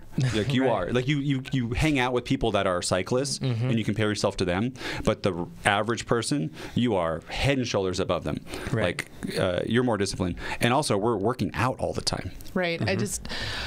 I hadn't heard of Fung, and so I did a quick web search and looked at his website, and I just want to read a few of the bullet points that he has as benefits of fasting. So it includes improved mental clarity and concentration, weight and body fat loss, lowered blood insulin and sugar levels, reversal of type 2 diabetes, increased energy, improved fat burning, increased growth hormone, lowered blood cholesterol. These are all things that you get from exercise. Yeah. So just exercising, not fasting, you can get all of those benefits. So I think you're right. This is geared more towards people who aren't already conscientiously implementing a healthy, active lifestyle. Yeah, because Chad, just to your point too last week, it's really hard to be doing 2-hour rides if you're not eating. It's impossible. It's impossible, right? Depending on, unless you want to keep the intensity dirt low. And performance with time will decrease if you're not fueling it properly. And I just want to diffuse this bomb before it goes off in the forum. When we talk about Fung, the way it breaks his short-term weight loss, long-term weight loss, how the things just don't amount to one another, how it's unsustainable for people to lose weight and stay there. There's a simple reason for that. You have a 225-pound man who wants to be 175 pounds. He needs to eat for a 175-pound man. When he gets down to 175 pounds, he needs to continue eating for a 175-pound man. But where it breaks down is these people return to their old eating habits. He starts eating like that 225-pound guy again. And, of course, he balloons back up. And in the process, maybe did a bit of anabolic damage and maybe did some starvation. Probably lost some muscle mass during it. So your basal metabolic rate is going to be lower. And carryover into back to that 225 pounds, which probably balloons to 240 pounds, and he just hollowed himself. This is the other part that people misunderstand is, yes, your basal metabolic rate goes down with calorie restriction because you're losing weight. If you're 240 pounds, you naturally burn more weight. More calories, being there than you are at 170. Sure. So yes, it goes down, and you have to adjust your eating for that. Yeah, I guess there really has to be like a hard line drawn between weight loss and then improving performance, right, Chad? Yeah, and to overlap those two things via this method, intermittent fasting, and I recognize that there are some parallels with doing fasted rides, but that's not what we're talking about. Right, it's a very different mechanism. And with the fasted rides, I don't want them to be 100% fasted anyways. I would prefer that there was some protein ingested, some BCAAs or something to mitigate protein degradation, which is a very real threat when you do a hard workout at night, sleep, get up in the morning, cortisol's high, and then you hop on the bike again without any intake. Right, and you've depleted glycogen over the course of the evening, and then you're burning through whatever you have left on the bike without having replenished it. And some of it is probably eventually going to come from protein. So it has to be balanced. It's tricky. Yeah. I will say one of the things that I did use depletion rides for, and you talked about insulin sensitivity. They can be very effective. They have a place, I believe. They do have a place, and I'm not a huge fan of these for implementing as part of your training plan, but I will just throw out there one positive benefit of this that I used to do is during a stage race, it gets more and more difficult to totally replenish your glycogen stores between stages. So as the stage race goes on, the harder and longer the stages are, your total glycogen, you're just depleting over the course of a week. Even if you're taking your recovery shakes and eating like crazy, it just becomes almost impossible to keep up. So one of the things I would do is get up in the morning before a big stage and just do super easy, not not doing intervals or anything, but just do 30 minutes on the rollers fasted and then have my breakfast. And what that would do was it would allow my insulin sensitivity to increase so that with the breakfast that I had I'd be able to take in more of the breakfast than I would have if I hadn't done that. And that's just a really, really specific use. And I'm not, the other thing I want to say about that is that I'm not sure that the benefit outweighed the loss of sleep. Yeah. Because it's tricky. Yeah, that's a super good point. it's a balance, but that was one, I think, reasonably effective use for a fasted ride. And again, I wasn't going out and doing like a 2-3 hour endurance ride. It was just rollers, super low intensity, very specific. It wasn't about weight loss. It was just about glycogen stores for the work ahead. Yeah, and I'll say my personal experience with intermittent fasting did not yield better performance. I lost weight really well, but my performance tanked as a result. Different person. Yeah. You haven't really recovered from that. It changed me. To Amber's point, this is so huge. You said it last week. I want to say it again, is that it is so hard to train when you're not eating like that. Yes. Every workout, you want to shoot yourself in the head. Like, I mean, I don't know about that, but yes. No, I mean, I did it when it can be miserable. Figuratively, yeah. I mean, it's really miserable. I don't know what the word is, but hyperbole. Yeah, that's what it is. I can't say that. I got you. Yeah, it makes everything so hard, and then you think that you're not a good cyclist, and like these shouldn't be hard. And you see other people doing workouts, and it's like this is a zone 2 workout. This should be easy. And then Sweetspot, people say Sweetspot, that should be easy. But then it's not if you're not eating. It's really hard. Sweetspot more than any type of workout requires food, carbohydrate. It does. Yeah, huge. Yeah. We'll talk about that too. I have experimented with a lot of different stuff over the course of my career, and I do remember I tried fasting for a couple days and just working out like normal. And I remember I had like a 2-hour ride with some, basic LT intervals, and then I had a weight workout, and I was destroyed. Like I almost couldn't walk the next morning. Yeah. And it took me out. I mean, it totally destroyed my training for almost a week. It took me that long to recover, feel normal again, and be able to put out the power. And that's not good. It's not beneficial. What's the point? Yeah. So weight loss, sure, maybe, probably, but in terms of performance enhancement and a heavy training schedule, absolutely not. Right. Yeah. And if you're training and eating to perform well, chances are the weight's going to come off anyway. So yes, that's a just like we talked about last point week. We revisit often totally because it's a strong one. Clint's question, he says, I recently found this podcast after moving to Chicago and knowing I would have an hour commute in the car each way and needed to have something engaging and worthwhile to listen to while on the road. So he says, well, mission accomplished, gents, 5 stars. Thank you. And he said 5 stars. You can leave those reviews. That'd be awesome because we're still ahead of Lance. So it's just great. Yes. So keep that going. We need to extend our lead. It's the only way we'll ever beat Lance Armstrong. At anything. It's a short break. Slam dunk contest. Yeah, we're just establishing the break right now, so we need to extend that, right? So, but then you can also, and you can do that on iTunes or Google Play, anything else. But you can also go to trainerroad.com/reviews. It's a new page that we have. If you're a Trainer Road user, you've used Trainer Road, that sort of thing, it'd be awesome if you went on there and left us a review. If you feel like we don't deserve a great review, you can let us know what we can do to be better. But please head over there, trainerroad.com/reviews. We appreciate 5 stars in all places. So moving in from that, he says, I'm thinking about getting a DEXA scan after listening to one of your podcasts. DEXA scans, for those that don't know, dual X-ray technology that gives you a breakdown of basically the different types of tissue that create who you are. So you can get a really good indication of fat, of lean mass, bone mass, that sort of stuff. Where it is, specifically where it is. Yep. You can listen back. If you look up DEXA scan in our podcast, you'll find entirely too many episodes where we're very revealing about our personal body composition. He says the place that has a DEXA scan also offers RMR, which is resting metabolic rate. Basal metabolic rate is another term that people use that is similar to that. Close enough, yeah. And then VO2 max test as well. One thing I want to cover with this actually is for DEXA scans, we've mentioned that they're very cheap and accessible for us here in the state of Nevada, which they are. Depending on the different location, it may be a different cost, but in many states, you do need like a prescription from a doctor. Insurance is the only thing that can pay for. There's some complexity. And even here, if we want to do a bone density scan, we have to have a referral from a physician. Yes. So check that sort of thing for your specific area that you're in. It says, I guess my question is, what can I actually do with all this information that I would glean from these 3 tests?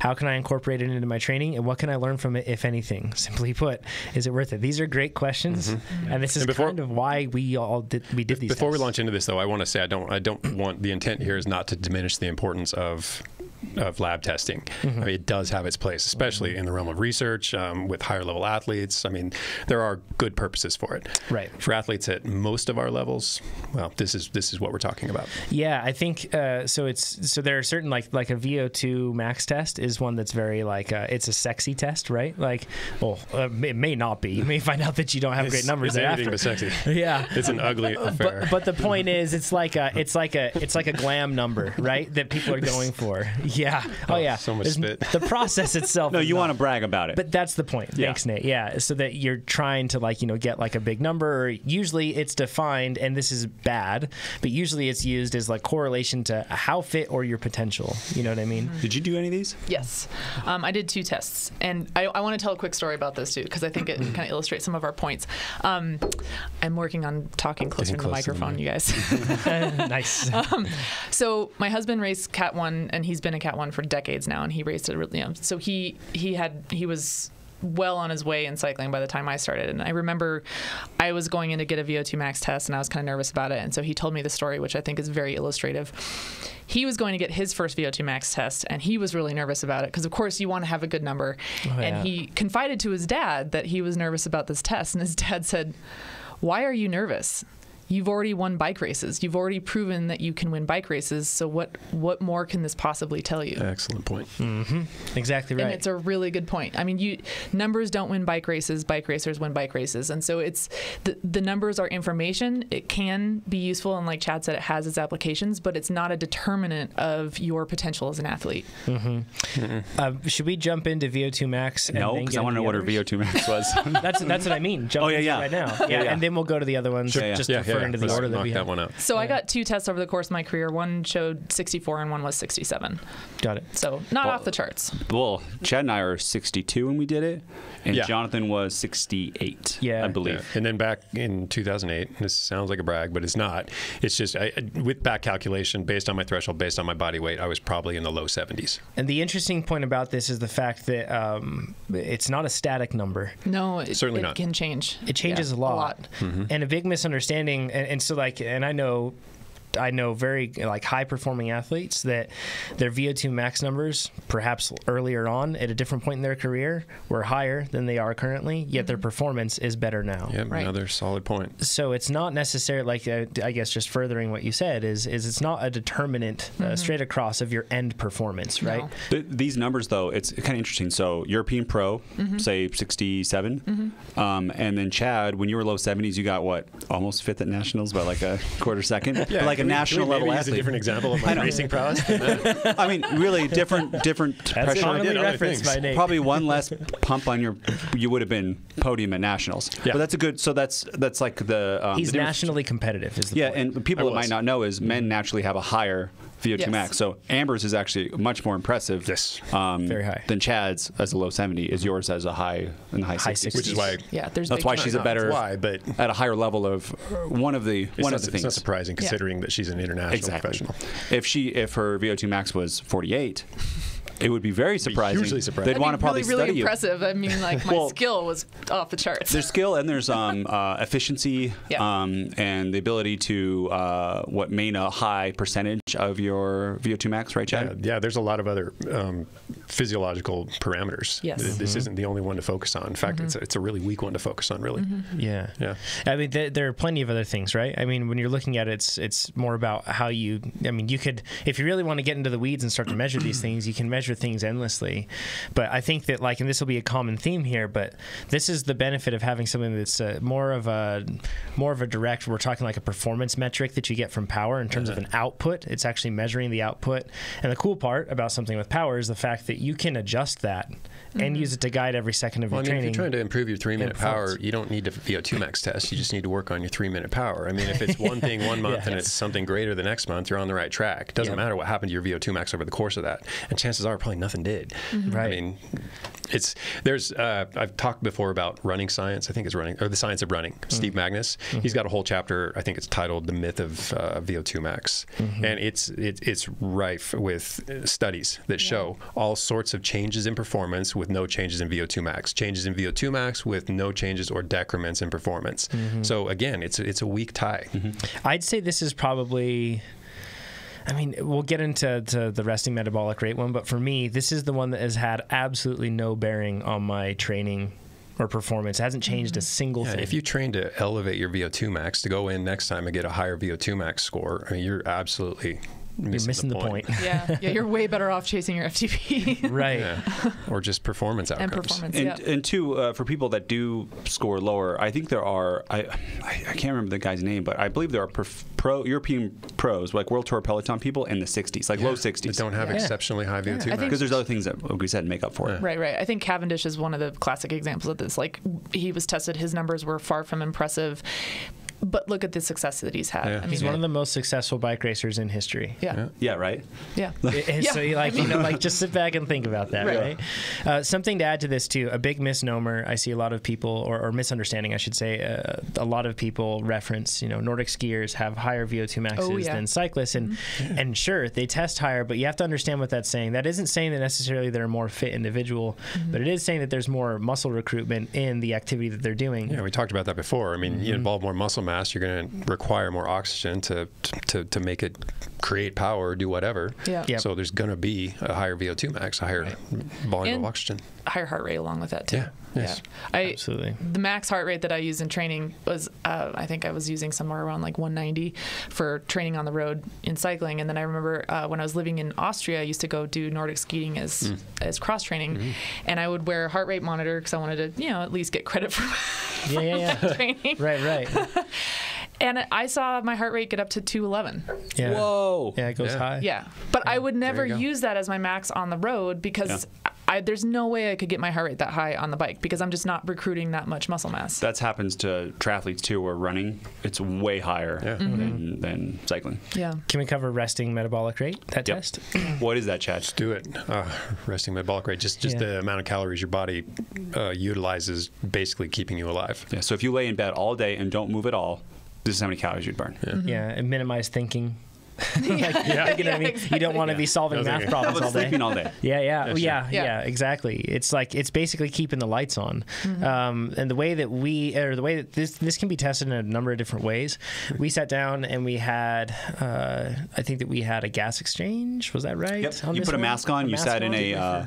Yes, I remember very clearly. Laid down. Yeah, you have to put in a lazy boy, lean back, said don't move, don't even play with your phone, and you just breathe in. Yeah, like a half hour. Yep. Yeah, that was it. Really tough test. Physically, super hard. Way better than the VO2 max. Test, by the way. But the interesting thing is, all of us got numbers that we then cross-referenced to like basic online RMR calculators, and it was within. I think mine was within like 20 calories, and then the biggest spread was like 80 calories, I think, for all three of us. It was all close enough to work with, that. especially considering what you're going to do with this information, which I think mine was 2,200 calories. Mine was the most, and yours was like 100 calories less than me. Yep. And then Jonathan's was like 1,900. Mine was 1,800, 1,800. 1,850. Have you done this one? I have, yeah. And the reason that I did it was because I had come off a period of severe overtraining, and so my whole hormone profile was all messed up. Everything was wonky, and I was trying really hard to get back on track. And my concern was that the damage I had done with the overtraining may have affected my endocrine system, such that my resting metabolic rate might have been off. And so it was more like just a check-in to see how my system was recovering, and at the time it proved I was actually okay. But that was the reason for it. It didn't really have anything to do with training or performance. It was like a health check, actually. And what was the number? Do you remember? I don't remember. A big temptation with the resting metabolic rate is to basically use that as your intake baseline for what you're going to be taking in food, and then think, well, if I train and I do 200 calories or something like that. But what I've found is that compared to your actual resting metabolic rate and what you burn when you go throughout your day, that's a very different number. It's very different. And it's really easy to find yourself thinking that you're running at a 200 calorie deficit or 150 calorie deficit, but then every day you're like, oh my gosh, I'm feeling worse and worse and worse every day. I did that once I got this, and it was I was on the wrong path, and it wasn't healthy for me. If you have like some sort of like a fitness tracker or something else like that, it's pretty tricky to actually get a really good measure of your caloric burn, but you will at least see, hopefully, that it's your burn through a normal day is much higher than that. Remember, this is just keeping the lights on. So I have strong opinions about this. I think it's kind of useless test. You might want to to lose weight. So it's all the other movement. It's really hard to track, and then even with the power meter, it's still an estimate of how many calories you're doing. Yeah. So, like trying to then match your calories for it, it's really hard to do. Yeah. Yeah. In labs, though, I've seen studies where they put people in this like sealed box, and they get all of your gas exchange. Yeah, and then they give you specific amount of food, and they can like do studies on that. Yeah. But what I say is, if you want to lose weight, maybe you start with an estimate, and maybe you do use this as an estimate and say, okay, I'm burning 3,000 calories a day, so I'm going to start eating 2,800 a day, and then you wait, give it a good week. If you're losing weight, look at the rate of weight that you're losing, and know this too is that it's really hard to count calories accurately, right? Super extremely hard. Try that with like MyFitnessPal, and even weighing food. Like you get down to that, you still don't really know. Yeah, you don't know, and everything's manufactured different, and So, what I see on forums is people will say, I'm eating a 600 calorie deficit each day, and I'm not losing any weight. I'm like, well, no, you're not, right? And they're short term with water and stuff, but over time, if you eat 600 less calories a day, you will totally lose weight. So what you do then is you think you're losing 600, but probably not in a good way. It all depends, especially for training. Yeah, if you're training, if you're obese, sure, and that could be a good strategy. So then what you do is you subtract another 100 calories from whatever you're measuring and go from there. And you just keep adjusting until you get a more maintainable weight loss. Rate of weight loss. Yeah, exactly. So just you're not eating 600 less if you're not losing weight. Right. I think to your point, I mean, if you want to perform better, check your performance metrics. Not necessarily VO2, not necessarily RMR. If you want to lose weight, check the scale. It's the numbers are helpful in their information, but they're not going to necessarily predict or determine the outcome. There is one motivational part, and I've said this 1,000 times. I'm just going to say it. So on DEXAs, because you get both. Let's get into DEXAs. You get both the body fat and the muscle amount. Is that you can. This happened to me, and everyone's going to groan. I lost 7 pounds of fat, but gained 4 pounds of muscle in 3 months. So the scale said I only changed 3 pounds, but body composition-wise, that was a huge win, right? A huge win. Yeah. So that is the one part where I could see DEXA being extremely motivating, because that happens to a lot of people, especially if you lift weights. You're like, I didn't lose any weight, but if you swapped your fat for muscle, right, and that's another danger of chasing a number on the scale.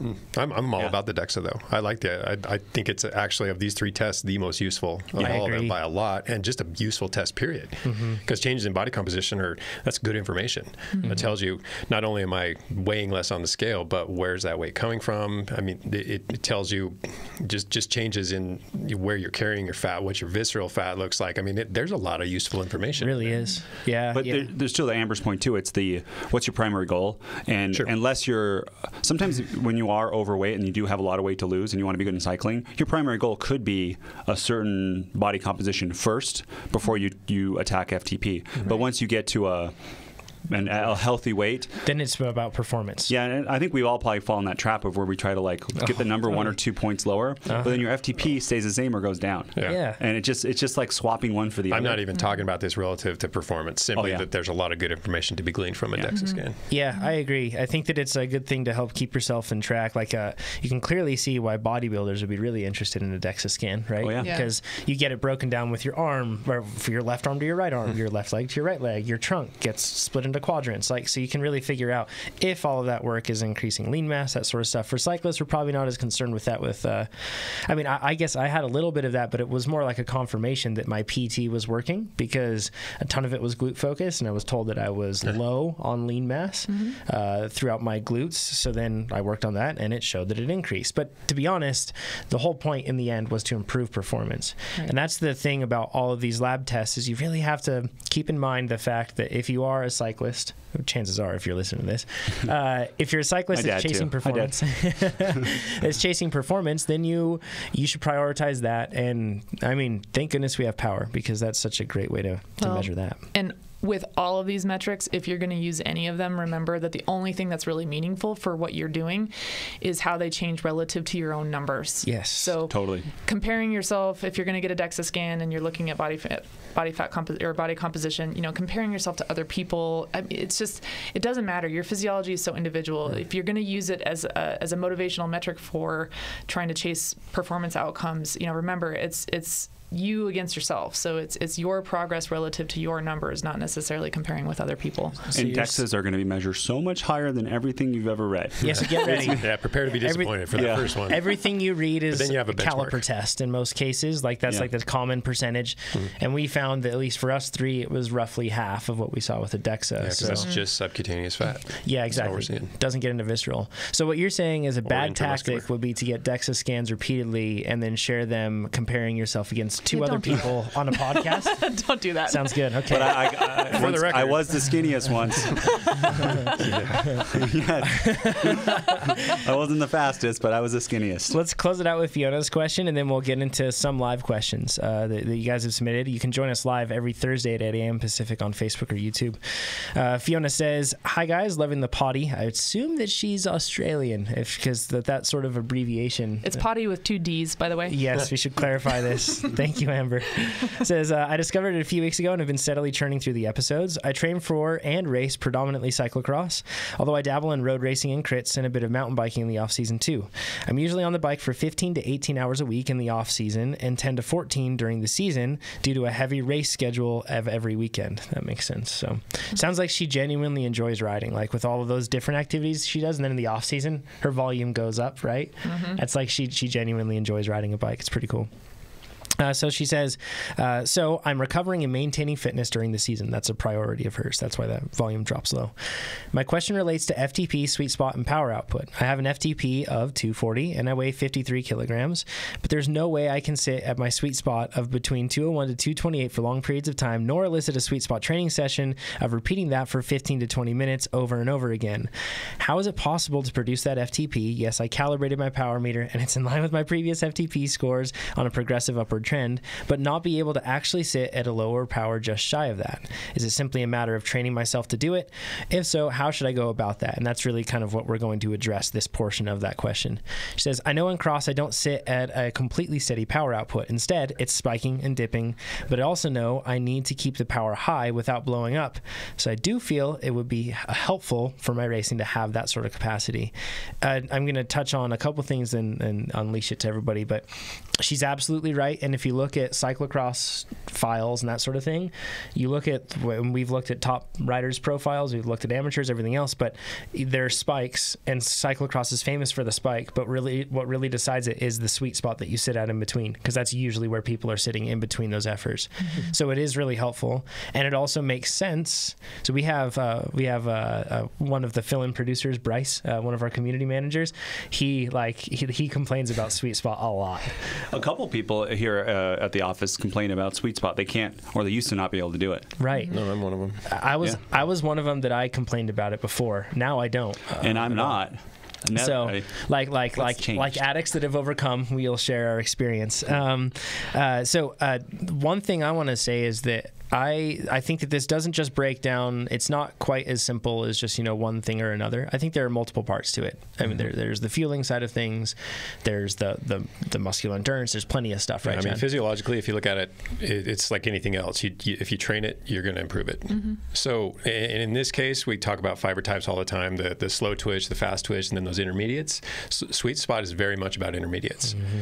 which if you don't train them, they're not there. Maybe you can go long and slow forever. Maybe you've even got a bit of a punch on the other side of things. But if you don't spend a lot of time here, and I'm a perfect demonstration of this, it just doesn't manifest magically. Mm-hmm. You have to train it. And Nate's a really good example of the fact that it's very trainable. I mean, mm-hmm. So many of our subscribers are. We rely heavily on sweet spot work because it's quite effective.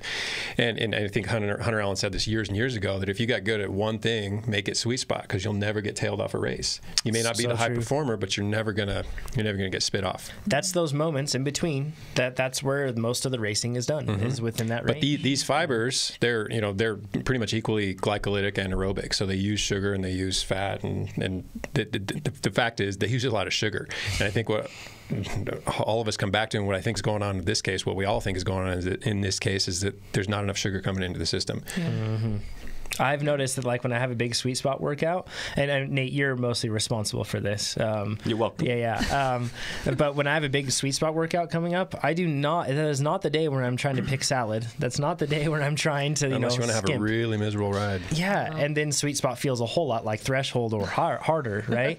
It's a great way to make it feel that way is if you're not fueling it. Yeah. Take in a lot of carbs. And I would say, even as a point of reference, I would say taking a gel within 10 minutes and then at least every 30 minutes thereafter. And if you need to set an alarm for yourself, do that, especially if you're on the trainer. You can do that. It's super easy, and it's a really, really good way to just start building that habit into your training because it'll help with everything. This level of work is a huge burner. And when we talk about that, usually we're talking about how many calories it burns, but take a step further back or dig a little deeper, and we're talking about sugar in particular.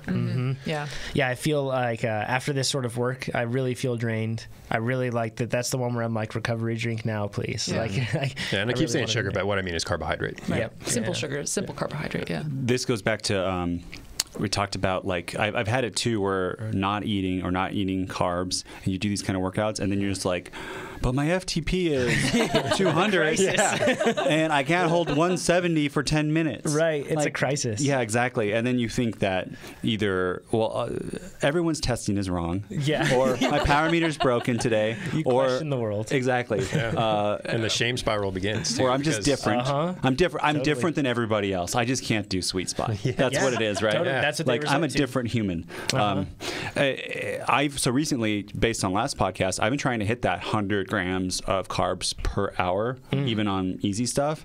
Man, it's getting easy. It is like even easier. And it's really, I think I'm going to have an FTP bump here because everything's just, it's really easy. And the other thing too, even while I do this, if I'm watching TV during Sweetspot, I can last a little while. It's hard. But then it gets the cognitive load. It goes up a lot. So I'd suggest Fiona to turn off the TV or put on a cycling race.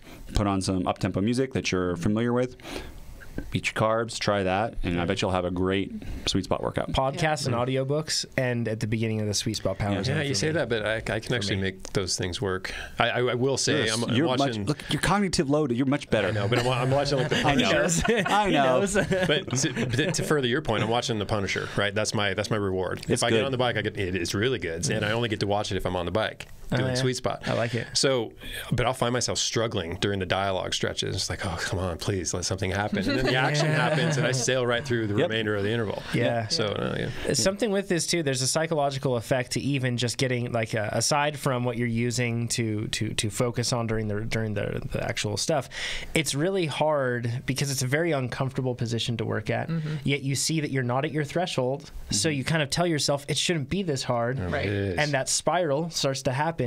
And especially if you're under fueling and you're suffering. I mean, really suffering needlessly. And I told myself for so long, I'm not good at sustained work. That's just it. I'm not good at it because it's really easy for me to punch extremely hard and then do that repeatedly. Well, what it boiled down to me is I wasn't good at eating.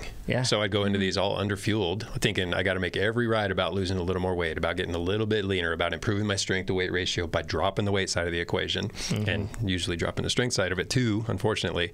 But I just wasn't fueling well enough for rides like this. So what do? Gravitate towards stuff where I can go long and slow and just burn fat, or where I can go short and hard and get through a workout in 45 to 50 minutes and be done with it before I actually do run out of gas. Yeah, and there's this part of, so you've conditioned yourself in one reason or another to believe a certain way, and that could be because of not getting enough fuel, anything else like that. But there's a big thing that I see with a lot of people with sustained work, or you see it on the opposite end too, with really high intensity work, or like VO2 work, something like that, where a person has just told themselves, I'm just not good at it. Right. And if you tell yourself you are just not good at a specific type of workout, I would be very comfortable betting on your performance being just not good at that specific workout that you end up doing. Yeah, unfortunately, Sweetspot is one of those things, because if you're not good at sustained efforts, if you don't have good muscle endurance, you're not going to be a good bike racer. Yeah, and it can be trained, and you can go through everything can be trained. Yes. Everything can be trained. You can improve at everything. It doesn't mean that, I mean, I'm 5'10", I might never be a climber like Mara Abbott, but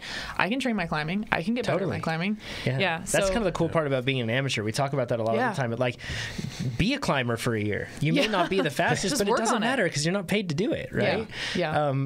But with this sort of thing, as soon as we started doing TT training, I decided to turn that part of my brain off that said I was bad at this sort of workout. And they got to the, they're never easy, but it got to the point where it's no more difficult than any other workout that I was doing of a different sort of structure. And just because it doesn't come easily doesn't mean you're not good at it. It's supposed to be hard. And if you're mentally put yourself in that mindset, this is going to be hard, it'll actually feel easier. No, I'm doing it right now. Like I said, you're like, oh, this is how it's supposed to feel. I've ever endured, and I'm going through all the throes of learning to ride a bike again, or learning to suffer on a bike. We found this. My butt's sore. I'm looking at my watts, thinking my power meter's got to be off. Checking my Garmin, looking at his power match on. I mean, something's not right here. Right. No, I'm just out of shape. But I've committed to it, and I know it's going to be rough for a little while, and it's starting to feel a little bit easier with each workout. So, deeper level of empathy, everybody. I'm more in tune with what y'all are going through. You know what's great about that is you develop a deeper sense of respect for your fit self. Yeah, for sure. Right? It's so hugely motivating now. Yeah, the discipline that got you to that point. Yeah. And the cool thing is you know that you're capable of doing that because you've already done it. Because you've done it, yeah. So it's there, just gotta go really, really helpful. I want to step back for just a quick second because you were talking about how, you were kind of looking at, I want to improve power to weight, and it was affecting how you were eating and how you were training. Really, really great quote. And this comes from Dotsie Bouch, who's silver medalist on the track. She's an incredible athlete. And she said this to me, we were giving a clinic together, and it's just stuck with me, and I think it's so perfect. Just don't ever diet on the bike. Wrong time. Just don't do it. A lot of people, pithy, but might perfect. Get into the sport because you want to lose weight or you want to, chase a better body composition, and that's awesome. And certainly that will help performance metrics. But the time to do it is not on the bike. Don't ever diet on the bike. That's awesome. It sounds easier, but don't do it. We're going to close on that. That was great. I have nothing to add beyond that. Thank you, Amber. And thanks, everybody, for listening or for joining us live. We're going to cover a few of the live questions that you've submitted. Once again, if you're just listening to this on a podcast, if you're able, you can check it out and join us live. But you can also join or see I don't know if you really want to see us, but you can see us as well on YouTube and Facebook. You can join in after the fact. It's all posted up there on archive, so you don't just have to join us live. Plenty of folks saying kudos on bringing Amber back. Thanks, guys. The difficulty is Amber lives in Connecticut, not in Reno. So it was a very quick flight this morning. Just joking. She was still here. So it makes it more complex.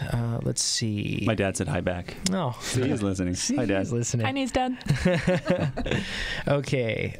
Man, lots of discussion on intermittent fasting. Lots of people talking about it. It's a super common thing. People listen to it on the Joe Rogan podcast or somebody talk about it, and then you forget that they're talking to general audiences rather than people chasing performance. It really changes. Context is really, really important with this stuff. Someone says, why is Jonathan wearing a hat? Asking for a friend. I think it's because they love your hair. Oh, yeah, I don't love my hair right now. I've got a barber appointment in a week. This is very important. I'm glad we're covering this. So, and we have our new Powder Creek hats. Oh, yeah, that's true. They're Powder Creek Lodge hats. Yeah, they're good stuff.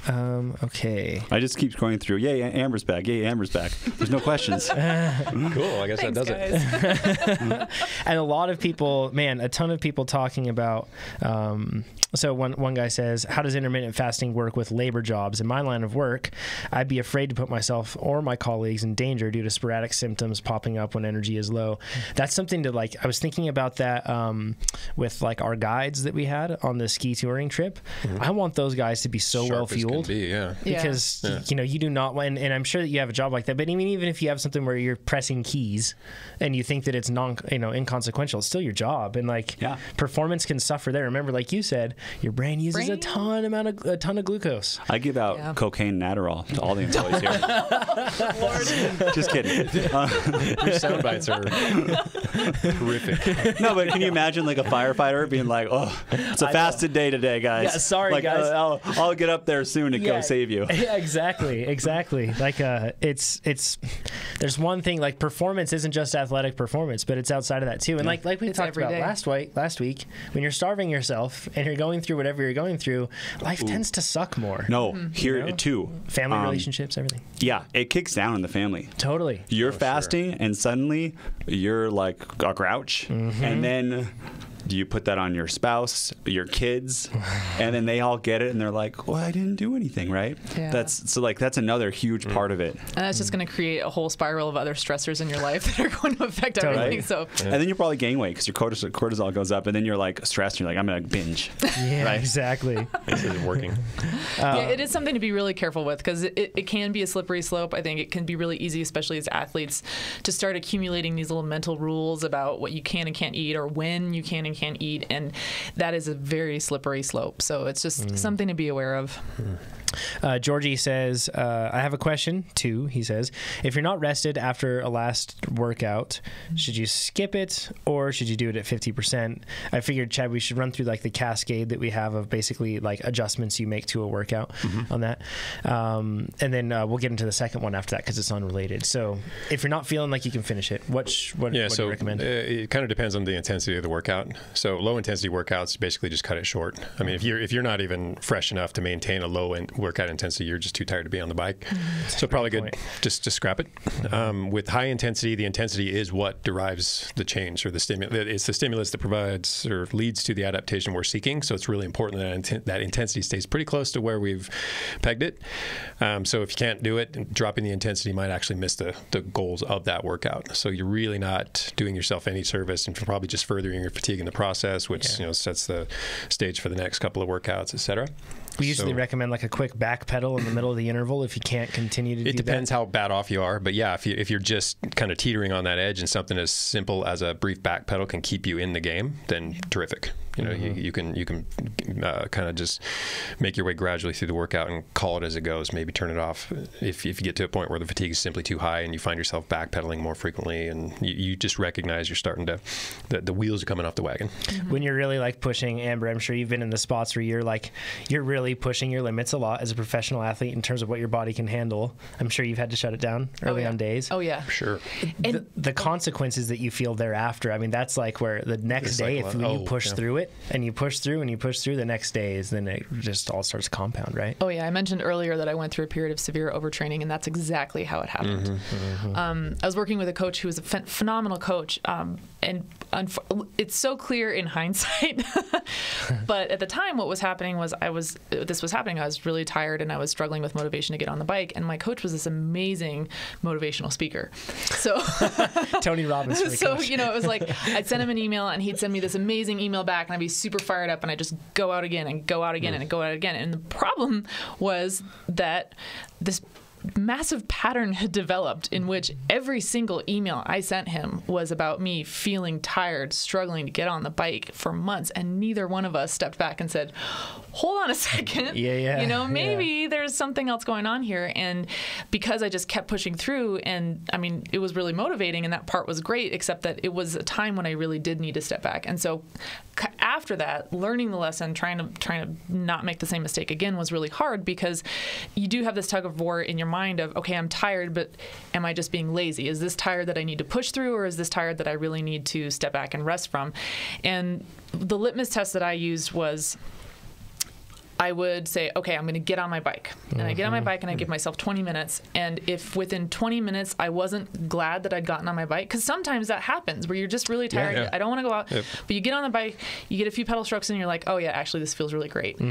Then I'd go forward with the workout. But if within 20 minutes I was like, no, not feeling it, I would go home, and the deal in my mind was, that's it. I'm taking the day off. No guilt. I needed this. And that litmus test kind of helped me manage the guilt side of that when I needed to take some time difficult off. thing is that you're not always going to feel great for a workout. So just because you don't feel great, that's not the test. Yeah. I think the key part of this is you were feeling unmotivated for many days, and you're a highly motivated person.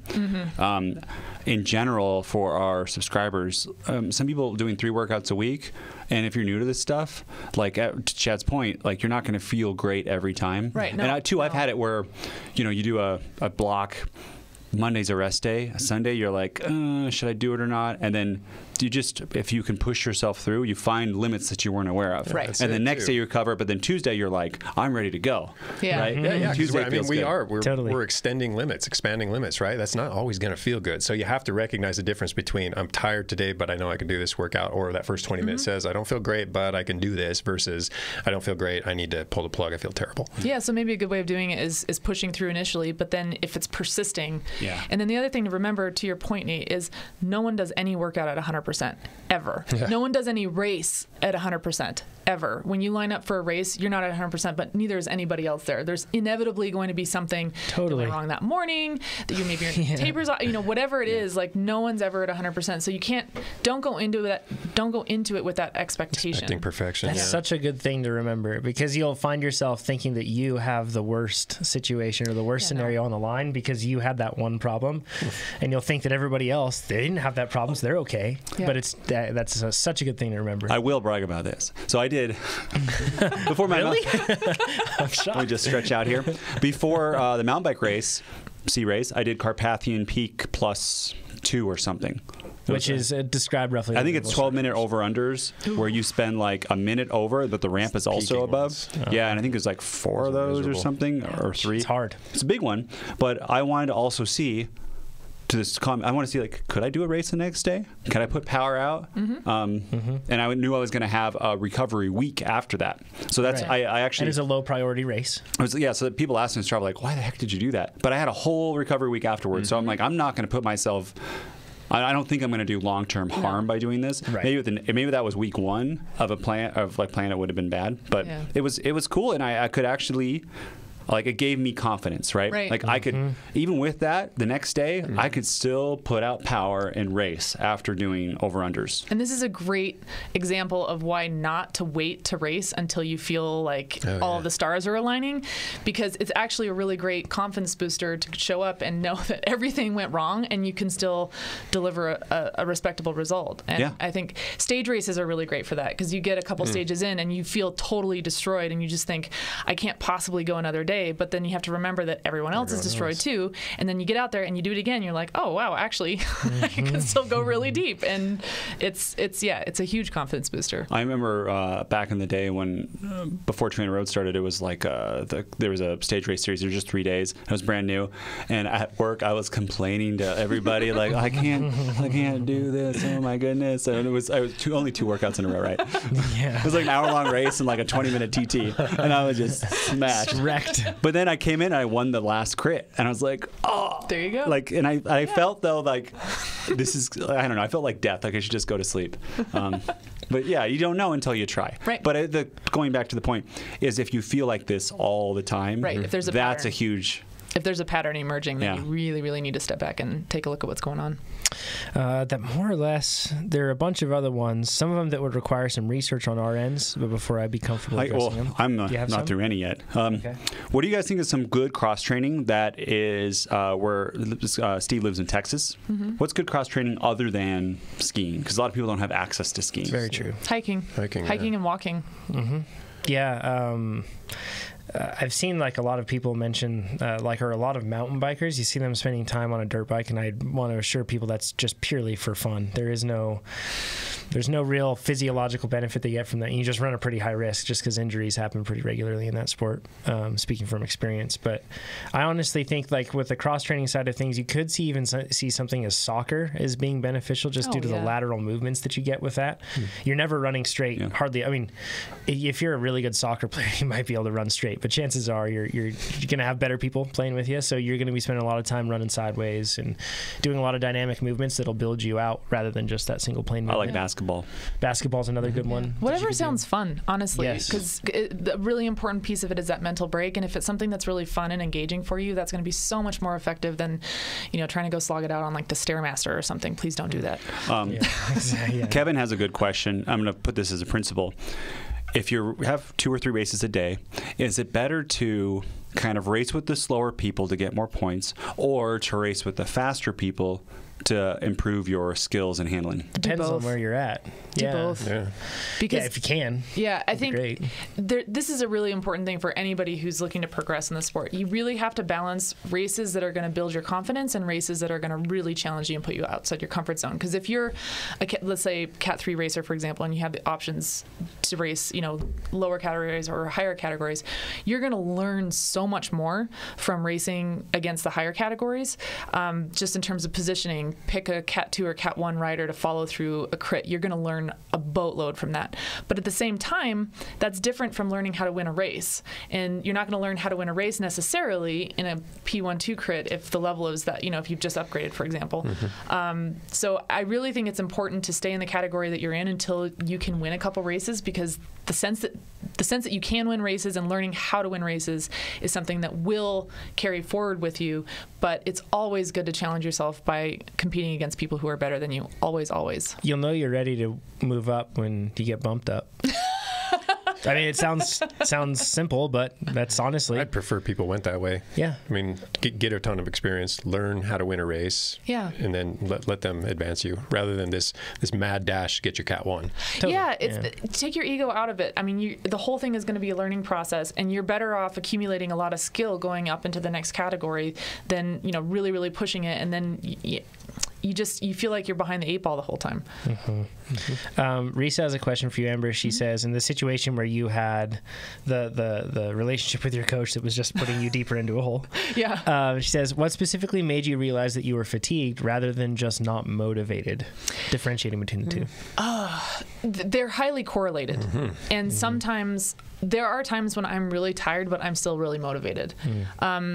And when I'm tired and unmotivated, that's when I start thinking, I need to start really paying attention to what's going on. And that's where I start asking myself questions like, have I been eating enough lately? That's a really quick and easy way to, if you haven't been eating enough carbohydrate, that's an instant fix. So that's one thing. But, start thinking about what's going on in your life. Are you not sleeping well? Are there stressors in your life off the bike that maybe you're not accounting for in terms of determining how much recovery and nutrition you need? Start just kind of looking for those balances.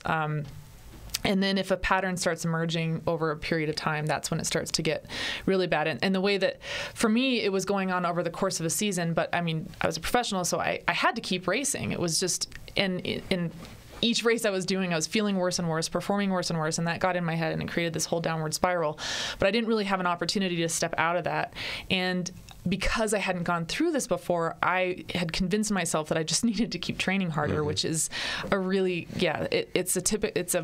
it's a more common problem than you might think. And so for me, what ended up happening was I had to get through the whole season, and by the last race, I was done. Like, I was so excited to cross that finish line and just chuck my bike in the van. And I didn't look at it for 2 months. And after 2 months of not touching the bike, which is not normal for me, usually a couple weeks and I start getting really antsy and want to ride again. After 2 months of not touching the bike, I still didn't want to. And I finally then at that point was like, okay, something is really, really, really wrong. I'm not just tired. And I went to the doctor and we did some blood work, and it was like, everything was out of whack. And then it was like, okay, really proactively, healing from that. And that. What did you do? That takes a long time. How long was that road back, first off? It was a long road. I would say it took over a year to feel normal again. And that's why you really don't want to dig those holes. And it's a balance. You have to be really honest with yourself, because I think for a lot of people, the motivation piece is the hard one. So pushing through those workouts that you don't want to do, it is important, like Chad was saying earlier. Being tired, not feeling great, that's part of the sensation, but this is why it's so important to tune into your body and not, don't just rely on the numbers. Think about, your emotional well-being, what's going on in your life, tuning into your body. Sorry, I'm just blanking on something that I was going to say earlier. But yeah, it's a balance, and it's stepping back and looking for those patterns. I think Nate really asked what important. you did to come back from it. Yeah, it was a lot of rest. It was a lot of rest, and I think that a big piece of this is the sympathetic parasympathetic. So doing a lot of walking, and just kind of letting the nervous system reset. And then I did a lot of vitamin supplementation. What vitamins? Vitamin D, vitamin B was a big part of it for me. I had what they call macrocytic anemia, which is where your hematocrit looks normal, but actually your red blood cell count is low. So the hematocrit, the way they do it is they centrifuge your blood, and they kind of look at visually in the tube, there's a percentage of white blood cells and a percentage of red blood cells. So they can say the percentage volume of your blood is so many red blood cells. But what was happening was my blood cells were enlarging abnormally. So it actually looked like I had a higher hematocrit than I did. My blood cell count was actually really low. So I was functionally anemic. And that has a lot to do with vitamin B intake. So that was a big one for me. And then it's just giving your body time and rest to let the endocrine systems come back on board and rebalance, because my hormones were completely out of whack, and that was a big one. And that's just time and rest. How many people are probably in that boat, but they don't have a lifestyle that forces them to like push performance to that level, so they just kind of like think that's probably the existence. You know what I mean? Like, because it can happen in a lot of ways, especially like CEOs of companies and everything else running themselves down low. I want to quote another friend of mine. Her name's Joy McCullough. Hi Joy, by the way, if you're watching. She's a phenomenal coach, and we were at a clinic together, and we were talking to a big group of women about training, and the question was, my schedule's so busy. I've got work, I've got kids, I got family, and if I have, let's say, a 45-minute window in the afternoon, what's the best use of that time? What can I really do to jack up my, my performance? Sleep. And she said, take a nap. I mean, like, seriously. When you're going and going and going like that's all sympathetic system. You need time to take out, to rebalance with the parasympathetic. And so if sometimes the best thing you can do is just take a day off or take a nap and sleep in. I mean, and again, you have to be honest with yourself. Is this, am I doing the work that I need to do? Is this really because I'm digging myself in a hole? Or, learning yourself is really, really important. Awesome. Thanks, Amber. Thanks everybody for joining us today for the episode 194. Man, we're getting close to 200. I got to think of something real special for 200. We'll think of it. So maybe we'll have the Chillo join us. If you guys don't know what the Chillo is, you can search through the archives. John's sitting on it. Let's move on off that. Thanks for joining us, everybody. Remember, you can submit your questions at trainerroad.com/podcast. You can find this episode. Just look for episode 194 on forum.trainerroad.com. Please check out what we're doing at Trainer Road. You can do so. Just go to trainerroad.com. If you share Trainer Road, that sort of stuff, we greatly appreciate it. We love that. So it helps make your friends faster. Hopefully you're not racing them, but just the same. Hey, it's still good, right? Yeah. Faster training partners equals faster you. So thanks everybody for joining us. We'll talk to you next week. Thanks everybody. Bye-bye. Bye.